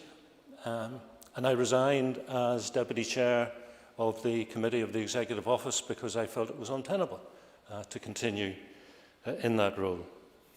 All I can say is sometimes I think people do things that they can explain, but they cannot excuse. And I think this is one such occasion that we are debating today. And we're debating it because of a widespread public perception that there are people and organisations who are in some sense above the law. And that has implications for public confidence. not just in those organisations and individuals, but in organisations like the Public Prosecution Service and the Police Service of Northern Ireland. Some members have already made the point that the statement on Tuesday from the PPS is extraordinary in that it seems to suggest that ignorance is a defence, going against centuries-old legal maxim. Ignorance is no defence in the face of the law. There are some other extraordinary statements, I think, in the 9 pages published by the public prosecutor. On page 9, paragraph 24, he refers to a lack of clarity within the regulations. I have 2 issues with that. If the police service agree that there was a lack of clarity within the regulations, how could they possibly deploy the policy of the 4 E's of engage, explain, encourage and enforce? Because you cannot, if you're unclear, explain. Explain what? Regulations you do not understand. And also, if I may, every time the regulations are changed, there's a debate in this chamber, a debate which is recorded and transcribed into Hansard, the official record, verbatim, word for word. Find me one occasion when a member opposite has stood up during the debate and said to a minister explaining the changes, "I'm so sorry, I don't understand that. Would you please explain?" I'm grateful to the member for giving way. Would the member agree with me that what has happened over the course of this event is that the police have created a dangerous impression? The police will police those who they can police, while other people can get away without being policed. The member has an additional minute. Thank you, Mr. Speaker. I thank the member for his intervention, and I think he reflects a commonly held public perception. I make a distinction between the leadership of the Police Service of Northern Ireland and those who are on the ground. Thank the member for giving way, but will the member acknowledge that the police did send 24 files for prosecution? I understand that, and the member will know that there were 2 reasons given by the PPS not to prosecute, and one of them was the engagement by the PSNI with the event organisers ahead of the funeral. And I understand that in principle, for a major public event, it is right for the police to liaise. But the question is, what was the nature of that engagement? And again, I go to the Public Prosecution Service report, the 9 pages. On page 4, paragraph 16.7, quotes from the goal strategy for the day. And it says that the purpose was to facilitate the funeral arrangements in a dignified manner which takes into account the wishes of the family, is sensitive to his community, and which does not significantly compromise public health. I find that extraordinary. What I would have wanted to read is that the PSNI wanted to facilitate funeral arrangements in a manner which upheld the regulations regarding public health, while at the same time doing everything possible to respect the wishes of the family and be sensitive to the community. It seems to me it's the wrong way around. So the police have questions to answer, and as Mrs. Kelly says, there will be a public session with the Chief Constable at 4 o'clock this afternoon. I am very much of the opinion, and have been for a very long time, that the police had advanced written notice of the funeral plans, of everything from the wake to Milltown to Roselawn Cemetery. Mr. Speaker, a few weeks before Mr. Story was cremated, my mother was cremated at Roselawn Cemetery, aged 93. From memory, we were allowed 9 people in the crematorium, which was fortunate because she had 3 children, 5 grandchildren, and a minister, adding up to 9. A few weeks before she died, her best friend passed away, and her beloved St. Columba's Church was filled to the brim with mourners. When my mother passed, we were into COVID, and the church wasn't even half empty. It was practically empty. She deserved better. But our glass is half full because we got a church service and we got a cremation. Those are the times we live in. Those are the conditions we have to accept. Thank you, and I call Paul Frew. Speaker, in Northern Ireland, indeed the whole of the island of Ireland, bereavement and the process encountered is extremely important. The wake brings such comfort to so many loved ones who will be in shock trauma. Looking back on my own life, wakes were critically important to me in helping to comfort me as a child. The acknowledgement, coming to terms, comforting each other, the mutual loss, the family friend in the corner, telling the room a funny story about the past. At that point, laughter, in amongst the tears, has the most healing qualities imaginable. The comfort of seeing so many folk turn up at a funeral of a dearly missed family member. They do not have to say anything. They just have to be there. You physically carrying your loved one on your shoulder, out of your... Yes, yeah. I appreciate the member for giving way. Does the member agree with me that one of the things that's absolutely galling about this situation is that for week after week after week, the Deputy First Minister, alongside the First Minister and sometimes the Minister for Health and the Chief Medical Officer, have fronted up press conferences telling our people how essential these restrictions are?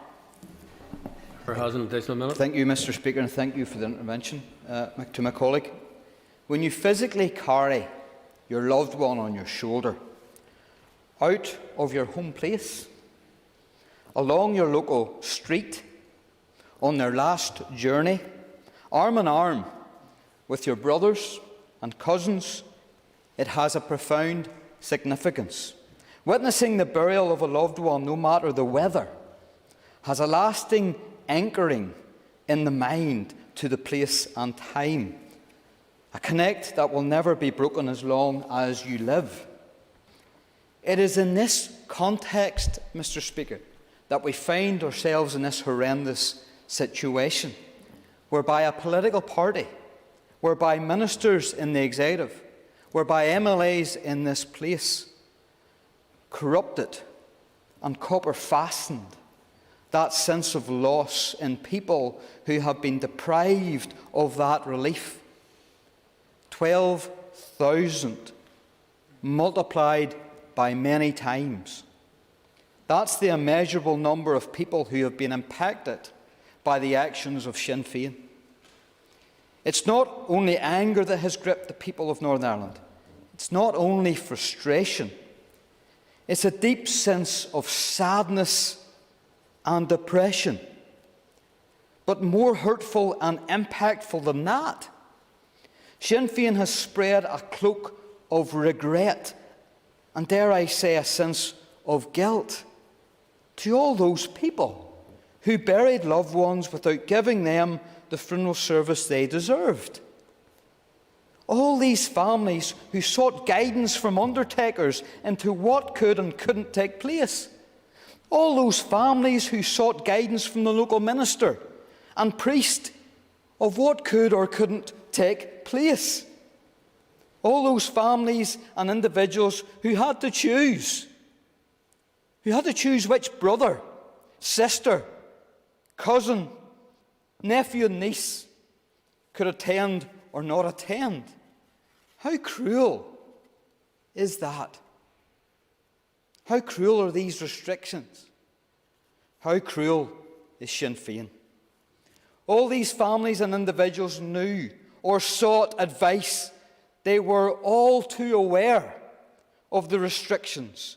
Yet the very people who formed the restrictions, created the law, scrutinised it, yet they make excuses that they didn't understand it. That's why they live their days now in regret and guilt. That's why those people who had to make difficult decisions and choices now live with regret and guilt. Mr. Speaker, this has always been about supremacy.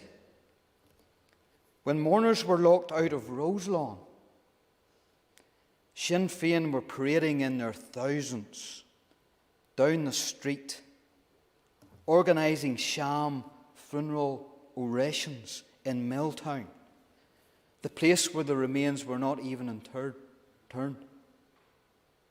when Sinn Féin were promoting and organising travel arrangements, speaker systems, crowd control, negotiating with the PSNI and inserting their Sinn Féin plan, when law-abiding citizens could only give a small, humble send-off for fear of fine and penalty. Sinn Féin cannot be seen to be above the law. They have corrupted this process, this democratic process, the restrictions. They've corrupted the police actions. They've corrupted the actions of the PPS and their determinations. It is a corruption that cannot be tolerated.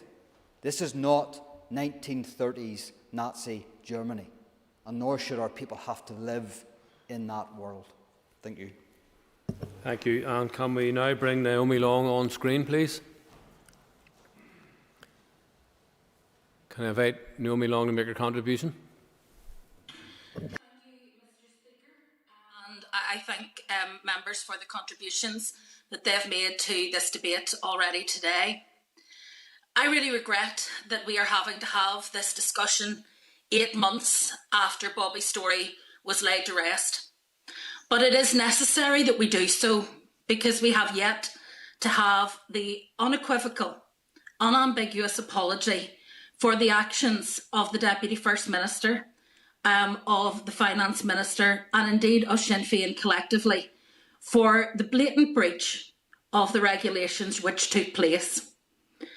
I think people have, and I think Sinn Féin have, significantly underestimated the amount of hurt, the amount of grief, and the amount of anger that they have caused right across the community, and particularly for those families who themselves have had to lay their family members to rest in what have been extraordinarily difficult circumstances.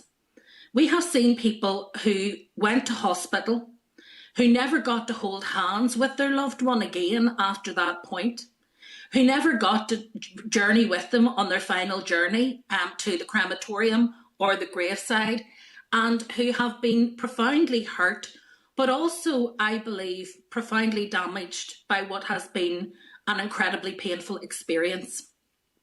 And whilst they were gracious and generous in making those tremendous sacrifices, it has been a burden for them to bear. But that has been made worse by the fact that those who made the rules did not make the same sacrifice when their turn came. And that, for many, has been a burden that is just too great. And I think that that explains why people are angry. It explains why people are upset. And it explains why people require us as an Assembly to come together today to have this discussion and communicate that hurt and that anger to Sinn Féin members of the House. All of us recognise that at the centre of this there is a grieving family, and none of us would wish to compound their pain or their hurt, because we recognise the pain and hurt in our community over all of this. But we have to communicate accurately and honestly and candidly that what happened did not only breach the regulations, but it breached the bonds of trust that are required between elected representatives and those they represent, that we will hold ourselves to the same and higher standards than we do the rest of the community. That is what is expected of us, whether it is fair or not fair, and we have a duty of trust and a bond of trust with our constituents in the country that we have to uphold. With respect to the decisions this week, and members will appreciate that though I am speaking here as a leader of the Alliance Party, that I will not engage in commentary around the PSNI and the PPS, because as Justice Minister and in my role, I respect their independence and the integrity of their office. And so it's important that I don't stray into that territory. But I do think it is important that people fully understand what those rulings that the PPS were about. When it speaks to issues around confusion about the regulations, it is not to be critical of those who drafted the regulations. It is not to be critical of the police and how they interpreted the regulations. It is not either to exonerate those in Sinn Féin who claim they did not understand the regulations. It is simply to state that the prospect of prosecution, based on some of the conflicts in the regulations and the rapid change, was diminished as a result. But what is absolutely clear to me, having read the PPS decision and having sat at the executive table along with all of the other ministers when this was discussed, was that none of us could have been in any doubt what we were asking of our community, what we were asking of grieving families, what we were asking people to forego in the interests of public safety, of protecting lives and of protecting people's health. And irrespective of whether the regulations were not sustainable in terms of prosecution, there is no doubt in my mind that no one sitting at that table could have been in any doubt as to what the rules are when it came to gatherings and funerals, and we need to be absolutely clear about that. There are many wrongs in this world that cannot be prosecuted in court, but we can still apologise for those wrongs. We do not need to be found guilty in a court of law to know that we have broken the spirit Remember, bring your remarks to a close. Created. And I would appeal again in my final comments to those in Sinn Féin to step up, to make that fulsome apology and to give some comfort at this late stage to the families who have been affected. Thank you, and I call Jonathan Buckley. Thank you, Mr. Speaker. This morning, when I woke up, I brought into sharp focus what today's debate is about. Today at 3 o'clock, my neighbour of 25 years will be buried. A lady whose table I ate at throughout my childhood, whose garden I played in. And that family will follow the restrictions put in place and make that tough decision as to who can and who cannot attend that funeral. And for many of them, it will be making a decision between families. Over 12,000 people have died in Northern Ireland from the Bobby Story funeral. Families right across the length and breadth of Northern Ireland, regardless of community, regardless of religious background, political preference, they have had to make the difficult decision to bury loved ones in isolation. I cannot but be moved by their accounts in which they've had to deal with. I listened to Mr. Nesbitt's account. How could you not be moved? I've listened to Kelly Armstrong's, Edwin Poots. How many other stories do we have of where they feel almost a sense of regret that they were not able to bury their loved ones in a manner which they felt was befitting for their memory? But they followed the regulations. They followed the law. You know, Mr. Speaker, I think what the public rightly want to see today is remorse from Sinn Féin, is an apology, is recognition of the hurt caused, and going a step further and say, we're sorry for what we did and take action. Because at the heart of Sinn Féin's mantra is respect, honesty, integrity, and indeed equality. But I, as an elected representative in this House, and many of the people that I talk to, can only conclude by their actions you will know them. And for Sinn Féin, it is very much a case of ourselves alone. That's regrettable. Northern Ireland has come a long way over many dark years of our past, where politicians and political parties have had to work together for the common interest. But I'm sad to say it, but that message has been undermined and undermined by the party opposite.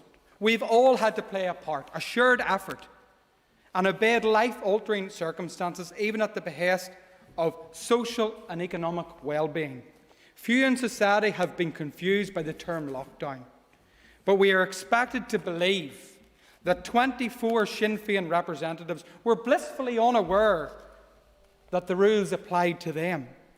Really? Is that how low politics in Northern Ireland has got?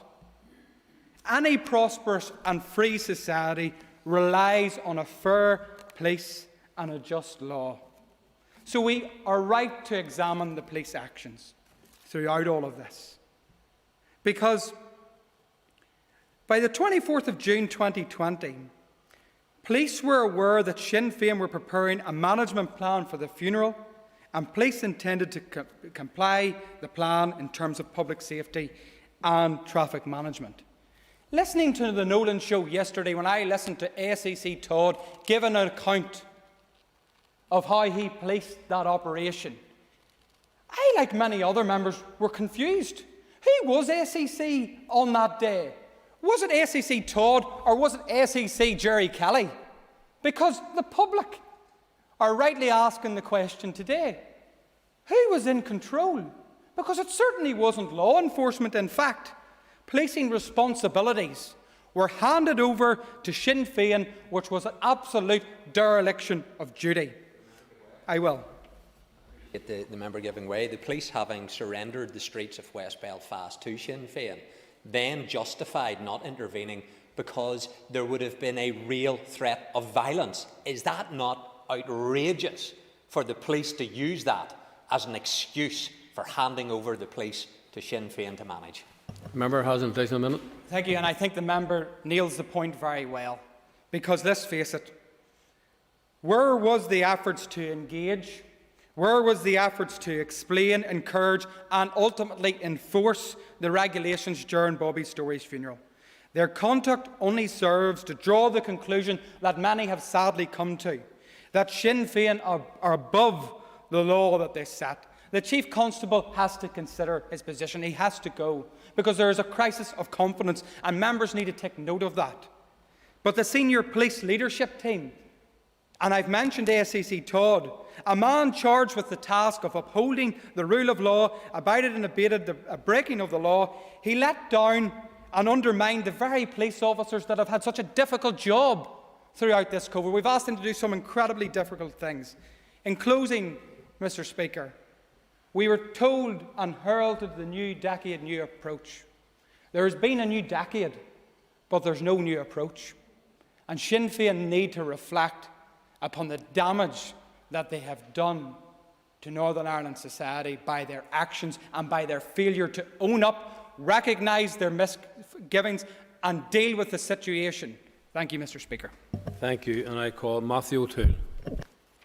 Thank you, Mr. Speaker. Mr. Speaker, it's important that we are clear on what today's debate is and is not about. This debate is not about Bobby Story or his family, who are entitled to respect and privacy as they grieve, and I'm sure are still grieving. So it is incumbent on us that we remain measured and respectful in our language and in our tone. Nor is this debate, despite what some have said, about broader perceptions of policing or criminal justice decisions. There are other channels for those questions to be asked and debated. This debate is about the actions of senior politicians, indeed serving ministers in this Assembly. We hold ministers to account for their performance in office every day that this Assembly sits. That is core to the functioning of the Assembly and of any legislature. This institution is imperfect and frequently dysfunctional, but it is essential. Despite all the difficulties and complexities in this society, people want political power exercised locally, but that means that those who hold power must be held accountable for their actions. That is why we are here today. When we first debated the coronavirus regulations in this chamber, many of us remarked on the extraordinarily invasive restrictions that we were placing on the everyday lives of citizens. Notwithstanding the various amendments, these regulations are still in place more than a year after they were first enacted. For more than a year of our lives, we have lived with enormous restrictions that would have previously been simply unthinkable. I remember saying myself in this chamber, as others did last year, that restrictions on funerals and wakes would be especially difficult. But those restrictions were necessary in order to deal with a threat that was previously unthinkable, a virus that has killed nearly 3 million people around the world, including more than 2,000 in Northern Ireland, 7,000 across the island of Ireland, and 127,000 across the UK. The public accepted and have complied with these restrictions on the basis of a social contract between the state and citizen. An implicit part of that contract is the understanding that those who make the laws are bound to follow them like everyone else. We make the laws, and so we have to be willing to make the same sacrifices and be seen to make them that others have made. There is, Mr. Speaker, an Irish way of death that spans major denominational differences and even includes those of us who are not religious. It is a shared cultural instinct towards coming together and enveloping families in support, solidarity and love. I have no doubt that some of those same sincere instincts were what lay behind the gathering last June the 30th. But given the cultural importance of marking death here, ordinary people are entitled to ask, why not me? Why not my family? Why was my loss less important than someone else? Hundreds, if not thousands, of families have lost loved ones in circumstances where they were not only unable to mark the passing in a proper funeral, many didn't even see their loved one before they died in a hospital or care home. Many weren't able to view the remains of their loved one due to the restrictions that we in this chamber enacted last year and those ministers in the executive signed off on. And probably all of us, and it's been alluded to already in this debate, will have experienced real regret at not having been present in churches or funeral homes or graveyards to mark the passing of someone we knew. It may not have been a family member or even a close friend, but someone we knew, someone we admired, someone in our community or neighbourhood whose life meant something to us, even in a small way, and who we felt we owed the small debt of bearing witness to their life. But we didn't, and many hundreds and thousands of others didn't, because those rules were made to protect us all. The idea of the social contract that I mentioned earlier was first emerged in the 18th century, at the same time as another idea, the Republic. At the core of the idea of a republic, and therefore surely at the core of the values of anyone who is Republican, is the principle of equal citizenship. The idea that unlike other systems, all citizens are equal before the law and all rules apply to everyone equally. Mr. Speaker, whatever the finding of the PPS, whatever conversations happened with police officers, however complicated the changes in the regulations, it is clear that multiple breaches of the rules took place on June 30th last year and by senior members of the executive. And people of all backgrounds, especially those who have lost loved ones and not had the same opportunity to mark their passing, are offended. They are offended because the principle of equal citizenship, an idea core to the principles of a republic, have been clearly undermined. The very least they can expect is a clear and sincere apology. Thank you. Thank you. And I call Alex Easton. Mr. Speaker, on the 30th of June last year, over 2,000 people, including members of this Assembly, attended the funeral of Bobby Story. Every day before and every day since, for the duration of this pandemic, families across this country have lost loved ones. Many have not been able to visit their dying loved ones in hospital. Some have had to say goodbye on the phone. Some of the stories that we have heard are frankly inhumane. But there is one rule for Sinn Féin and another for everybody else. If that has been me as a unionist politician, you can guarantee that I would have been arrested by the PSNI and recommended for prosecution by the PPS and taken to court and fined. I would probably have been asked to resign by my party. I would have basically been hung, drawn and quartered. It is absolutely clear, and it pains me to say, but there is a two-tier political policing system because of the fear of Sinn Féin that they will be upset and the underlying threat that there's a potential of violence. Yes. Giving way, he makes a very valid point with regards to the policing and the political party of Sinn Féin, in that there was warning signs days before the funeral with regards to the wake, where 400 people, I think, attended the wake of the deceased. Surely that should have sent sirens in both political party Sinn Féin and the PSNI. Member has an additional minute. Thank the member for his comments, and you're right, that should have sent a warning signal to both the PSNI and Sinn Féin. The facts are, and I hate to say it, but Sinn Féin are treating my community like dirt and this Assembly. And it needs to stop, and it needs to stop now. And that's how Sinn Féin are making me feel in my community. The decision of the PPS not to prosecute was sadly predictable. That doesn't make it less abhorrent. The most unbelievable part of this entire episode is that the decision has been justified on the basis that members of this Assembly were confused by the rules, something I don't recall ever being mentioned last year. Where do I begin with this, Mr. Speaker? With thousands of families across this country that have carefully abided by the restrictions when holding funerals. With the fact that Sinn Féin ministers in attendance helped draft and improve these regulations in the Executive. The fact that these members have repeatedly criticised those who have taken part in other large gatherings. Or perhaps a good starting point is to actually believe the PPS. Let's all pretend for a moment that Sinn Féin members that went to the funeral were genuinely confused about the rules. In that case, why don't they share their confusion with the PSNI when they met them to discuss the funeral arrangements? Mr. Speaker, perhaps there is a considerable difference between 30 and 2,000 that can't be used as an excuse. I have never heard a more ridiculous justification for a decision with such a huge ramifications. The position of my party is that the Chief Constable should resign. There is a considerable list of failings that have led me to this conclusion.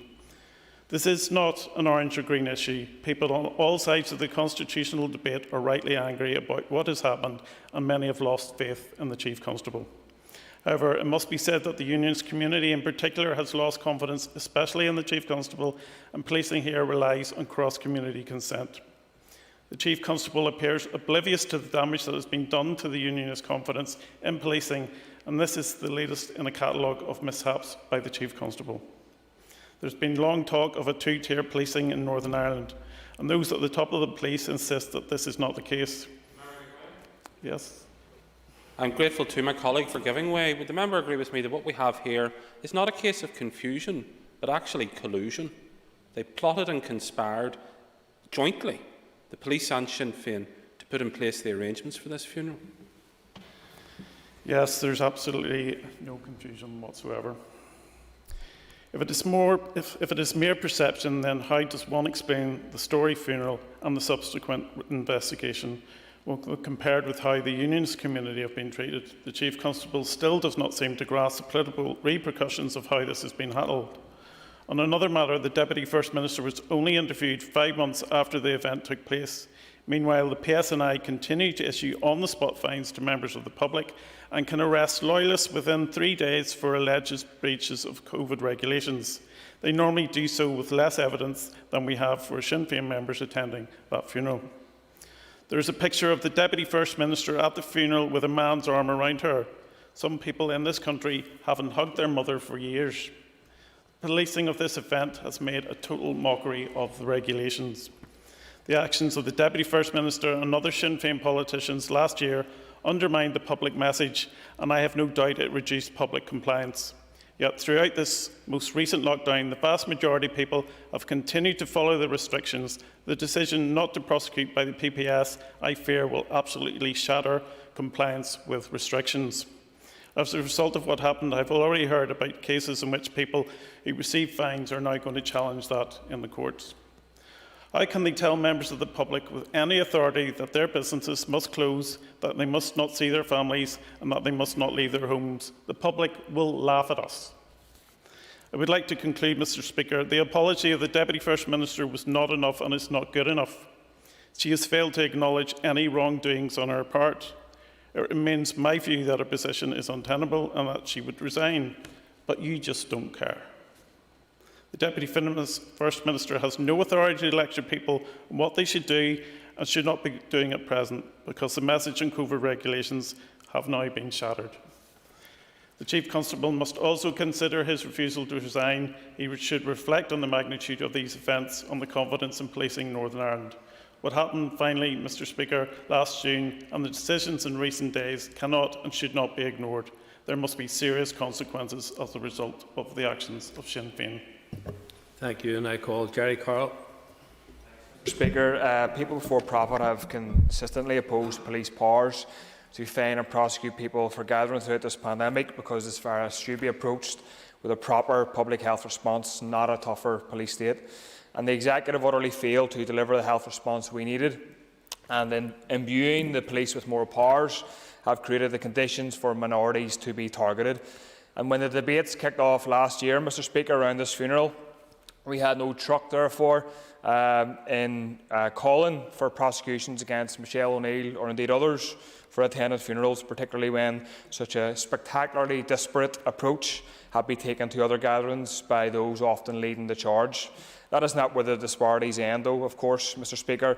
You will be aware that for some time now, I have strongly rebuked the disproportionate approach of the PSNI to gatherings across the north throughout this pandemic. There seems to be a thread which links those events which have been strongly targeted by the police, which I don't think we can ignore today or the rest of this pandemic. It appears that those standing up against systemic oppression have been treated differently than those who are in or well connected to Stormont. A gathering of predominantly women protesting against sexism and violence after the murder of Sarah Everard a few weeks ago was targeted, and fines of up to £500 were doled out. A handful of people commemorating the Sean Graham bookmakers massacre a few months ago ended very seriously, facing unnecessary hostility from the PSNI. And as I know some in this chamber, or some who have called in by video today, are tired of hearing, a gathering of people taking a stand against racial injustice were targeted first by politicians in this room who passed last-minute regulations, secondly by the police who kettled people in an unsafe way which broke social distancing measures, and thirdly by the justice system itself, which continues to go after them for prosecutions. None of these gatherings of people would have had the benefit of claiming the regulations were too complicated. None of these groups had the benefit of being offered police assistance to work through and manage their events. In fact, in relation to the Black Lives Matter protest, I know that police went after organisers the night before the event, attempting to hand out cautions before any gathering had taken place. These people were faced with police repression, fines, threats of prosecutions and arrests for some. When you compare this to the likes of how Michelle O'Neill or Sammy Wilson has been treated, the disparity could not be clearer. And what astounds me further, Mr Speaker, is the brazen hypocrisy. Sammy Wilson has made a habit out of actively flouting the regulations, including going into an ice cream shop without wearing a mask. He didn't care how dangerous it was, he didn't like the regulations, and he knew he could flout them with impunity. What a brass neck then for Sammy or his party to lead the charge on others who have broken or may have broken regulations during this pandemic. Similarly, I think the fact that Michelle O'Neill has refused to retract her comments about the police response to the Black Lives Matter protest being proportionate when she herself was involved in a gathering which appeared to be less socially distant is hypocritical. I've asked her before, and I'll put it to her again today, when will she apologise for the defence of the PSNI's actions and stand on the side of those who were disproportionately targeted on that day? Moreover, in the wake of Minister O'Neill not being fined or prosecuted, this executive should move swiftly to ensure that prosecutions for others gathering are quashed. Ordinary people, including the most marginalised, have been targeted, while those in power and the bosses who force people into unsafe workplaces have been left untouched. What a terrible look for this executive. Fitting, though, as the report shows how Stormont's racial equality strategy has utterly failed, and the First Minister refuses to meet with the leaderships of the trade union movement here in the North. Disgraceful stuff. I want to issue a warning, Mr Speaker. If the case against the Black Lives Matter protesters is allowed to proceed through the courts and results in prosecutions, the impact on the lives and careers of those protesters will have been caused by the Executive and its ministers. It will be on your hands, so do something about it. Otherwise, I imagine it will be very, very difficult to answer the question, how can it be the case that those who took the most stringent measures to socially distance and who met in the smallest groups were those targeted with a heavy-handed police response, yet those who didn't so much as wear a mask were not? It would be the reverse if the police responses were about COVID at all, but it's not. It's about who you are and why you're gathering, and the state has sent out a very clear message. Organising around police brutality, violence against women by a police officer, or collusion by the state. Remember, bring us remarks to a close. Establishment politicians, on the other hand, untouchable. So I will continue to call out this rank hypocrisy going forward. Thank you. Thank you, and I call Claire Sugden. Thank you, Mr. Speaker. I wish to begin by thanking all those who have kept to the rules this past year. I know it has been a difficult year, it has been a significant sacrifice. Daily I hear stories, people crying to me on the telephone about missed appointments for critical surgeries, not being able to see their loved ones, pleading with me to give them permission to travel to see someone they haven't seen in years because that's all they have. I also pay tribute to all those lives that have been lost over the past year. I'm sorry that as an Assembly we had to take measures which saved more lives. I'm sorry that we stopped people mourning in the way that they should have expected. Mr. Speaker, I will begin this where it should end, and that's with political leadership.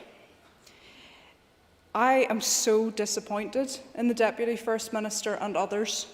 I'm disappointed not least because they have yet to give a fulsome apology, apologising for their actions, not apologising for someone's hurt. You don't own their hurt to apologise for it. You own your actions which led to their hurt.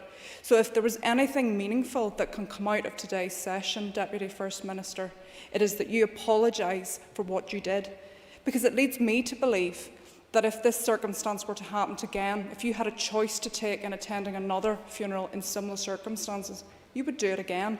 And sadly, the people of Northern Ireland believe the same. People are so angry. They are angry since last July. The messaging around the COVID regulations was diminished at the point in which you appeared at that funeral. Sure. I'm grateful to the member for giving way, and I was very interested in what she just said. Does she agree with me what this illustrates is not the people, not the health service, not the economy, the movement always comes first with Sinn Féin, and they're not a conventional political party in the sense that every other party in this chamber is. The member has an extra minute. Thank you, and thank you for the member's contribution. I will summarise in saying that I don't believe there was any political leadership here. And the members on this side of the House have as much responsibility to everyone in Northern Ireland, not least the people that they would have vote for them. And it's disappointing to see that that's what was put above the people of Northern Ireland last year. And whether you believed that you knew the regulations or not, you acted against the spirit of the regulations. And further, it is your job to know the regulations. So if you're claiming ignorance, then you're also admitting to incompetence. As a political leader, as Deputy First Minister, as Finance Minister, as members of the Policing Board, as members of this House, we are held to a higher standard because people look to us as an example. So no, it is not an excuse to say you did not know. If there was any doubt, you should not have been there. But you intentionally flirted with the rules, hoping that it wouldn't be noticed. But it was. It was noticed by every person in Northern Ireland, in particular those grieving families. I can say a lot about what happened this week. I think ultimately it is per political leadership. To an extent, I think it's per legislation. And I also think it's inconsistent application of said legislation. I agree with the Justice Minister insofar as the criminal justice system is there to seek to prove an alleged crime, and to an extent that can be difficult. But I have significant concerns that police didn't even seek to gather evidence, which is a critical part of that system. I also share comments with other members in relation to policing and the confidence in policing, and I feel very sorry for police officers on the ground. I feel particularly sorry for them in my constituency, where we are expecting people to descend onto the North Coast. And not just that, we are expecting people to come and to break the rules because they feel that there will be no consequences to that. That gives rise to a very uncertain summer in Northern Ireland, and that worries me. And I would appeal to everyone in Northern Ireland that you are better for following the rules. You are saving lives in doing so, and don't let the bad example of others be a discourage to that. Mr. Speaker, this month, 10th of April, we recognise 23 years since the Good Friday Agreement. The Good Friday Agreement was a significant leap for all people in Northern Ireland, from all sides. They accepted things that no person should have to accept, But they did that for the sake of peace, and they did that for the sake of a better future. Last July, we saw thousands of people in uniform on the streets of Belfast. I don't think that goes towards the spirit of the Good Friday Agreement. I don't think that is conducive to an inclusive society. And I don't think that is conducive to a peace that those people sacrificed. And it's the sacrifices of the last year that we have to be acutely aware of today. And I would ask the all leaders of this House, even those who broke the rules, and I appreciate Mr Nesbitt's contribution. He did break the rules. He said sorry for breaking the rules. And he took action which was symbolic to his apology. I want to see that from the Deputy First Minister. Thank you, Mr Speaker. Thank you. And I call Conor Murphy. I welcome the opportunity that this debate gives me personally to set out my own position on the funeral of Bobby Storey. Hurt has been caused to many families who had to bury their loved ones during this unprecedented health crisis. This was never my intention, nor do I believe was the intention of anyone involved in the funeral. However, hurt was caused, and I apologise for that unreservedly. And let me be absolutely clear, the law does not distinguish between one set of people and another, or one funeral and another. I'm not even sure who's speaking to me.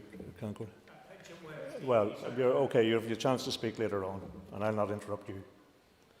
The law doesn't distinguish Cancorla between one set of people and another, nor one funeral and another, nor should it. And I accept and cooperated with the police investigation into these events. The PPS has now said it will review the decision it made, and I await the outcome of that review. I accept fully the outcome of these processes. However, let me reiterate here again today that I do regret the political division that this has caused in the Assembly, and to the public health messaging that we worked so hard to develop as a collective and agreed response to this terrible pandemic. More importantly, however, I want to say to the wider community, but most particularly to apologise fully. I want to say sorry to the wider community, but more particularly to apologise fully and unreservedly to those families who were hurt in any way by my actions. And I call Doug Beattie to wind the motion. Thank you, Mr Speaker. In winding this motion, I reflect on the last nearly 2 hours of a most robust debate, which was heated, certainly passionate, moving, and it was angry at times. The debate ebbed and flowed, as it has done in this chamber and outside of this chamber, about an issue, as Paul Frew says, about bereavement, which absolutely goes to the heart of our society and how we remember those loved ones that we lost. And I thank everybody for their contribution to the debate. I timed Sinn Féin's contribution. It was 4 minutes. 4 minutes in a 2-hour debate nearly of setting out their stall in this. And it's just not good enough. Absolutely not good enough. We needed to hear more. We heard nothing. It was doubling down on the position you were in before we came here today. Policing and justice, Mr Speaker, has been damaged. Of course it's been damaged. But like everybody in this room, or many people in this room, I have to reiterate that we cannot lay the blame on the rank and file police officer who gets a set of regulations which we write, he interprets them, and then at the sharp end of justice he has to deliver, and he will make mistakes. People have pointed out the mistakes made by the Gold Commander at the funeral. And yes, he has made mistakes. Absolutely, he has made mistakes. If he had worked on the enforcement aspect of the engagement, we may not be where we are today. If he had simply said, do you know what, you see that Milltown eulogy? It's not acceptable, it ain't happening, go away and rethink it. Then we may not be where we are today. And the Chief Constable has come under serious scrutiny and serious criticism, and I have to say, regrettably, it's justified, because he is the head of a police force like no other. This is not Kent, this is not the Midlands, this is Northern Ireland. We have a very distinct policing issue here, and unfortunately he has in many ways failed to regard that or understand it. But please, Mr. Speaker and other elected members, let's not lose sight here of what happened. The very fact this issue came about because a political party, Sinn Féin, sat down in ministerial positions and made up rules and regulations that they told everybody to adhere to, and they did not. They just did what they wanted to do, and they cannot get away in the smoke as we start focusing on other people. It was not a decision made by mistake. It was a decision taken deliberately, knowing the consequences, organising the funeral in detail with the police, even organising the wake, as Mr. Stalford clearly pointed out. And proudly saying we organised the wake, although the rules say you're not allowed to have a wake. There were signs pointing to people to go to the wake. This was compounded when the party refused to apologise, refused to show attrition. They simply promoted the idea that they were above everybody else, that they had some kind of privilege that we do not. And they were directed how they should do this funeral by the IRA Army Council because they wanted to remember one of their own. That's the reality. Because if they'd shown political understanding, they wouldn't have done it. Nichola Mallon, I'll not, Paul, if you don't mind, I just want to shoot through it. Nichola Mallon, Mike Nesbitt and Claire Sugden raised the issue of the guidelines were confusing. It's an embarrassing defence. Absolutely embarrassing.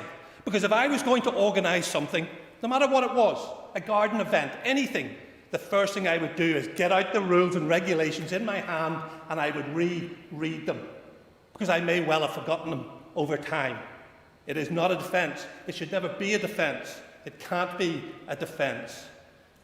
Many members in this chamber will have received emails from constituents outlining the hurt that they have felt over this last number of months. I have received emails, even last night, moving emails, where you're just reading them, you can recount the hurt that's been delivered on these people because they saw one getting something that they were not allowed, and that was to be able to say goodbye to their loved ones in the manner that they wanted. I think Kelly Armstrong's contribution on this issue was very moving. And Dolores outlining members of her party and her friends who they could not attend their funerals highlights the issue well. Integrity shown by a party who adhered to the rules and the regulations. And of course my friend Mike Nesbitt, who lost his mother. No fanfare, no funerals, no lining the route, no ushers, no black and whites, no 2,000 people coming out in the street. I couldn't even attend my friend's mother's funeral to show him support. Why? He adhered to the rules. The PPS finding on this issue, as we watched it all unfold on TV, as people deliberately broke the rules and sort of says, oh, you can't see, I'm breaking the rules. It was there for us all to see on television. And the PPS findings are absolutely staggering. 24 recommendations for prosecution, none taken forward. Mary Lou MacDonald and Jerry Adams weren't even questioned or investigated, and no file was put forward. Why? Staggering. I wrote to the DPP on Tuesday night, and I says, this is having a material effect on my constituents. You must review. Now, I don't know if he took my letter and says, well, let's review, or somebody else did similar, or lots of people did similar, but it's being reviewed, and let's see the review, and let's see the outcome, and let's get some meat on the bones of a decision that was taken, which is fundamentally wrong, and we know it was fundamentally wrong, but this is what it feels like. This is what it feels like to the ordinary people out in the street. It feels like a criminal, maybe a thief, has gone before the courts and got away on a technicality and has come out sneering, only to do the same thing all over again. Difference being, we didn't even get it to court, where so many other people are brought to court. This debate won't have any binding outcomes. It's an opportunity to express our views, and people will know that we're just expressing our views, and they will hope that it's all forgotten about in the days and the weeks to come. But it can't be, because you are the Deputy First Minister of Northern Ireland, and you are our Finance Minister, and you have shown no integrity. You have shown no moral courage. You have shown no compassion. You have shown no understanding for the very people you're telling us that you represent. And I'm not talking about anybody green or orange. I'm talking about the everyday people who go to work every day to make a living, adhere to the rules that we set, that you did not set. Your apology is poor. It was not an apology. Nothing's changed. In the 4 minutes that you gave us, nothing has changed. And that apology needs to be about what you did. And that is, we organised a funeral, and we delivered a funeral, and we delivered a wake outside the rules and the regulations. I have to apologise for that. That's what you have to do. My friend Mike Nesbitt apologised. Fulsome. I felt it. And he's apologised to me and my party in private. That's a measure of integrity. Claw back your compassion. Claw back your integrity. Claw back your moral authority. Apologise, then resign, because that's where we are. And Mr. Speaker, in the last 30 seconds, can I just say something very quickly in regards to this debate? Do not let Sinn Féin set your moral agenda on this particular issue. Please, everybody, adhere to the health regulations. Do not break it, because it will cost lives.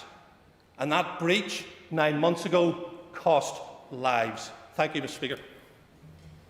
Thank you, members. And members, the question is that the motion standing on the order of paper be agreed. All those in favour say aye. Aye. Contrary, no. The ayes have it. The ayes have it. Thank you to all the members for their contributions this morning. Thank you.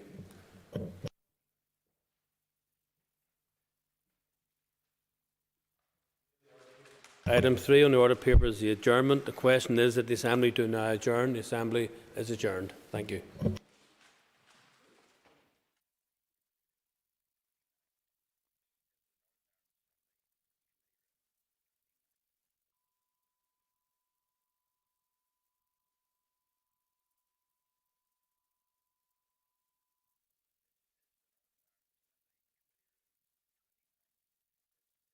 Assembly Plenary, Programme signed. This is the Northern Ireland Assembly Plenary, Programme signed. This is the Northern Ireland Assembly Plenary, Programme signed. This is the Northern Ireland Assembly Plenary, Programme signed. This is the Northern Ireland Assembly Plenary, Programme signed. This is the Northern Ireland Assembly Plenary, Programme signed. This is the Northern Ireland Assembly Plenary, Programme signed. This is the Northern Ireland